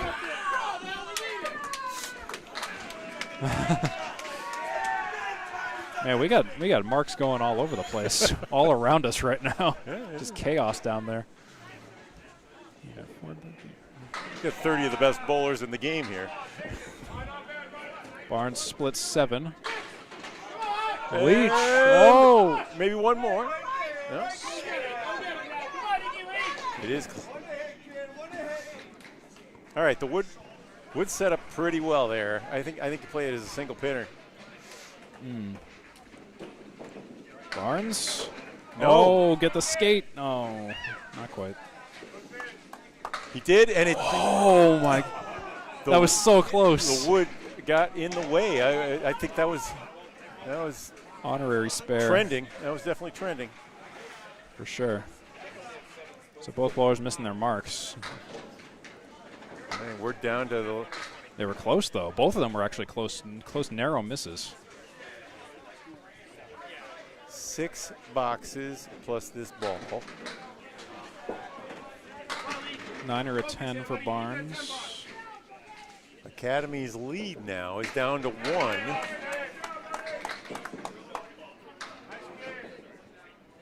10 for both. Still 1. So yeah. But the strike for defense. Nick Norcross coming up. Yeah, this will be big. So it should result in a lead change. Remember, it's 2 points per string. Yeah. Central string 1 by 70. Yes, then, 70, and then that lead dropped. It dropped down to 20. 20 something, if I remember. Yeah. Oh no! Setback for Godwin and a piece of hanging wood. That's the lead change right there in the third string. 7 drops so far for Norcross. Central looking to make a 6-2 victory. Remember, they came in leading by 12 in the standings. All right, Norcross 7 or higher. Oh no! He looked down immediately after releasing that, and he kind of knew what he did. 9 box for Godwin. 107 and 9. Norcross 9, 105. Okay, but now the lead is 7 for Central, and the total. Nobody has a mark hanging. Okay. 18-10 to 7/8. Central 3 up 30. They've regained in the total. Yep. Yeah, they've been rallying a bit here. The Academy gonna realistically fight for a split, and that sure would have helped. Wow. Straighten out. Norcross. Shakes the 10. All right, both bowlers have these both could have been bombs of strikes. They have wood to play, but in Godwin's case, he can hit. Yes, yep. He plays the tip. There it goes. And this should go for Norcross. Sure does. All right, down to the fills now. All right, it's down to the fill. Yeah, it's a knockdown drag-out fight here. Yeah, in their head-to-head match here in string 3, they're at 117, 115. Godwin with the 2-pin lead. But up until about 4 boxes ago, it wasn't even 4 point split. Now it has changed to 6-2 in Central 3's favor as of now. So now it's starting to be go time here in the home stretch. Godwin would love to have a 7-8-9 here. He gets 6. Here comes Norcross. Swings right and takes 7, 8, 9. Boy, and that wasn't on the head pin either. The better pitch came from Godwin, but the better fill goes to Norcross. The better mix. He gained 3 in that exchange, and the lead is up to 10. 18-29, 17-96 is confirmed. The vagaries of Candlepin showing their a little thin. That's the diamond for Joe Smith. 4 swings for Justin Waters. Oh no! Talk about your vagaries. 189. When I did my study of 2,000 head pins on Channel 5, that one came up 3 times. Only 3. I mean, I can't say that there's I can't say for sure that the percentage is what the percentage is. Yeah. It should be very low. Right. Oh, well. Oh, my God. I mean, I saw Waters threw a couple of those in the match. In the money match. Nice bid. I thought it was going to go back down to the right side. Yeah. All right. For a second, it had promise. So both bowlers open, a 9 for Smith. Wood still moving for Waters. He did 4 swings and then stopped. Yeah, yeah. That wood still hanging on the left. So it's out of play, but you know, if it wiggles too much, I mean, with the sidewalls being as live as they are here, that's still it's still valid. There it is. The guide worked. There's a +1. There's a +1 there. I don't know if he was aiming for it, but it was there on the left. Miss left, and you're good. Yep. It doesn't matter how you get it, as long as you get it. All right, that's another game pin. Central. 11 in. Smith. Okay. Checks in. Down to the last 3 boxes. Smith with a big ball. Waters.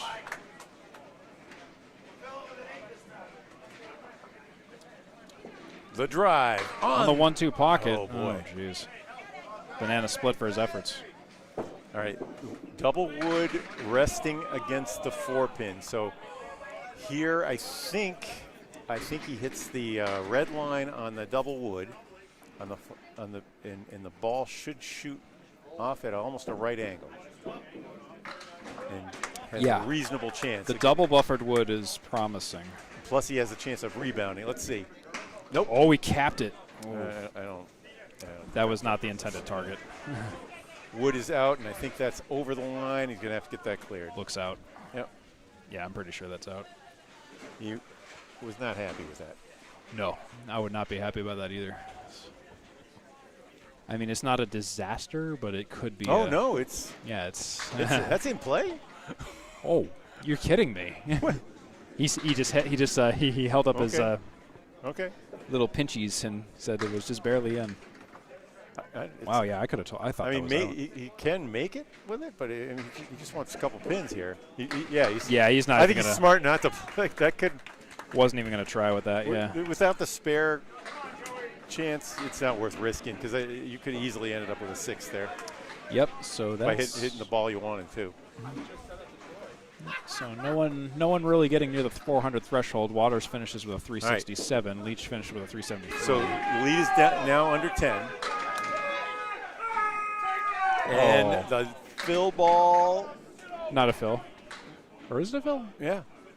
Oh, did I miss a strike? Yeah, he's just. Wait a minute. Yeah, Joe Smith threw a strike in the 10th. Oh, geez. And now, I believe. Oh, I'm sorry. Yep, you're right. I believe we're tied.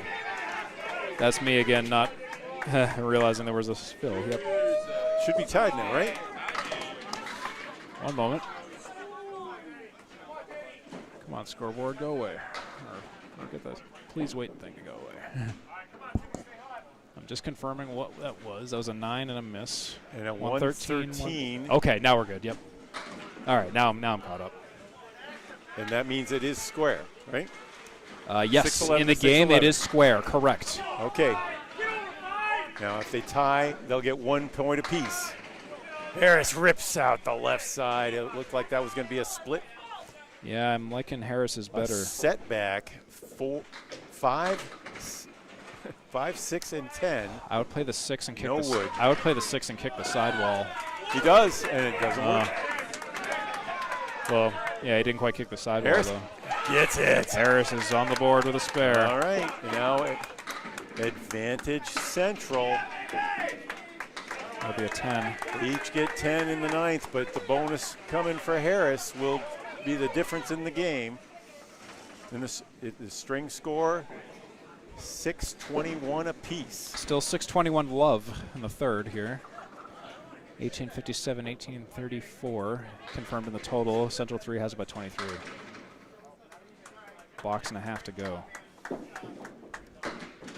It's currently a 5-3 split if we ended the game right now.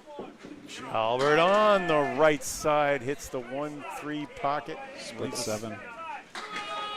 Good, great fill as the 7-pin falls.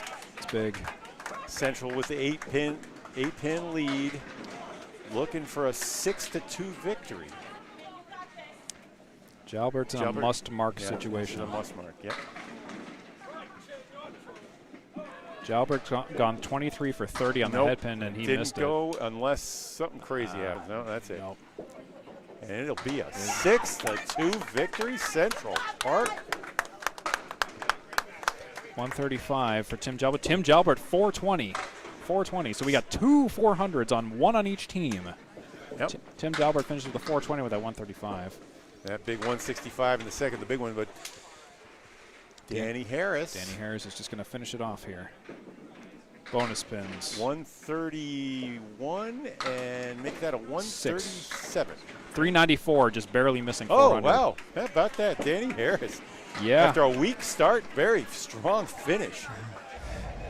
And so with a 6-2 victory, Central 3 will move to 160 and 40.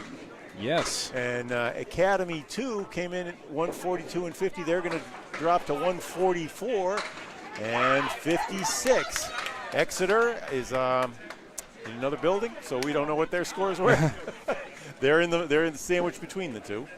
But hey, Steve. Yeah. I really enjoyed working with you. That was It's awesome. been a while. It's been a while. Awesome match and an explosive match to watch to boot. So this has been wild. What I'd really like to do with you, in addition to doing more broadcasting, is I'd like to take on Corey Ayotte and George Britton from have a Candlepin Bowling Network versus Candlepin Corner match. Oh, that'd be wild. Yeah, that would be something, huh? I'm a little nervous about Micah getting in there. Micah's been a... I mean, I'm in Class A. Micah's in Class A. So, yeah, that's true. Micah, that might I be think fair. it's a little more even than you might think. So, oh, man. Micah scares me. Yeah, Micah can be scary good for sure. But let's put that one in the back of the mind. But for sure. What another great performance. Run over those totals again. Yeah. Those up there? Yeah, we just have them up here. Yeah. But how about the bowlers' 3-string totals? Can we get a oh, with that? Yes. Here we go. Yeah, kind of a little crude, but yeah, here we go. Yeah, 413 for Daley, 391. Look at these 400s. Yeah. And the big 420 from Jalbert, the big score, of course. Is and a near miss of a 400 for Danny Harris at 394. Did Tim Jalbert end up with a perfect game at the end? Yes, he did. He did. Well, we were. Yep. He was frustrated, but all 10s and spares. Yeah. So he had a perfect game. I believe that was the only one of the night. There were a couple very close. Very close, especially games. Early on, but then there were a couple like just random 7 boxes and 9 boxes. And yep. Yeah, it kind of was what it was there. But all right, so that should just about do it. For the Thank you, Bob. I'm folks. Bob Lee. He's Steve Kelly. I'm Steve Kelly, folks. If you have anything else you want to check out, of course, Candlepin Bowling Network on YouTube. There's also Candlepin Corner on YouTube. There's 3-Ball Spare on YouTube. You can also check out alleychat.net for the Friday Night Pro League recaps. Actually, it would help if I show you the slides here. Yep, so check out Candlepin Bowling Network on youtube.com/@Candlepin Bowling Network, as well as Instagram. There's Candlepin Corner on YouTube. There's my channel, 3-Ball Spare on YouTube. And then you can also check out Candlepin Chat, Alley Chat. Then there's some other channels if you can't get enough of the classic shows, some of the older ones like the Candlepin Bowling Channel, Wolfman12395. There's Ripping the Rack, The Approach, if you like podcasts. Tony Levesque on YouTube, Charlie Collins on TikTok. Also check out Candlepin's #4cancer.com to sign up for qualifying roles or domain. That's Al Johnson and Paul Grant in the photo there. They run a fantastic charity, fantastic tournament for folks in the Candlepin Bowling community for in need of cancer treatments and anything like that. Check them out. Great cause, great people, run by great people on Candlepin's #4cancer.com. And also, if you think you can bowl better than any of the pros here, I invite you to check out candlepin.org and click Go Bowling to find your nearest center. And there's centers all over New England, even in one in Albany, New York. So check it all out here on Candlepin Bowling Network. Just a little bit late breaking news. Matt Nichols just threw a 159 for a 417. Holy moly, just 400 city here at Academy Lanes. Over in the other match. That is unbelievable, folks. So anyways, I'm Steve Kelly for Bob Lee and for Academy and Central tonight here, Central 3 and Academy 2. Have a great one, everybody. Good night.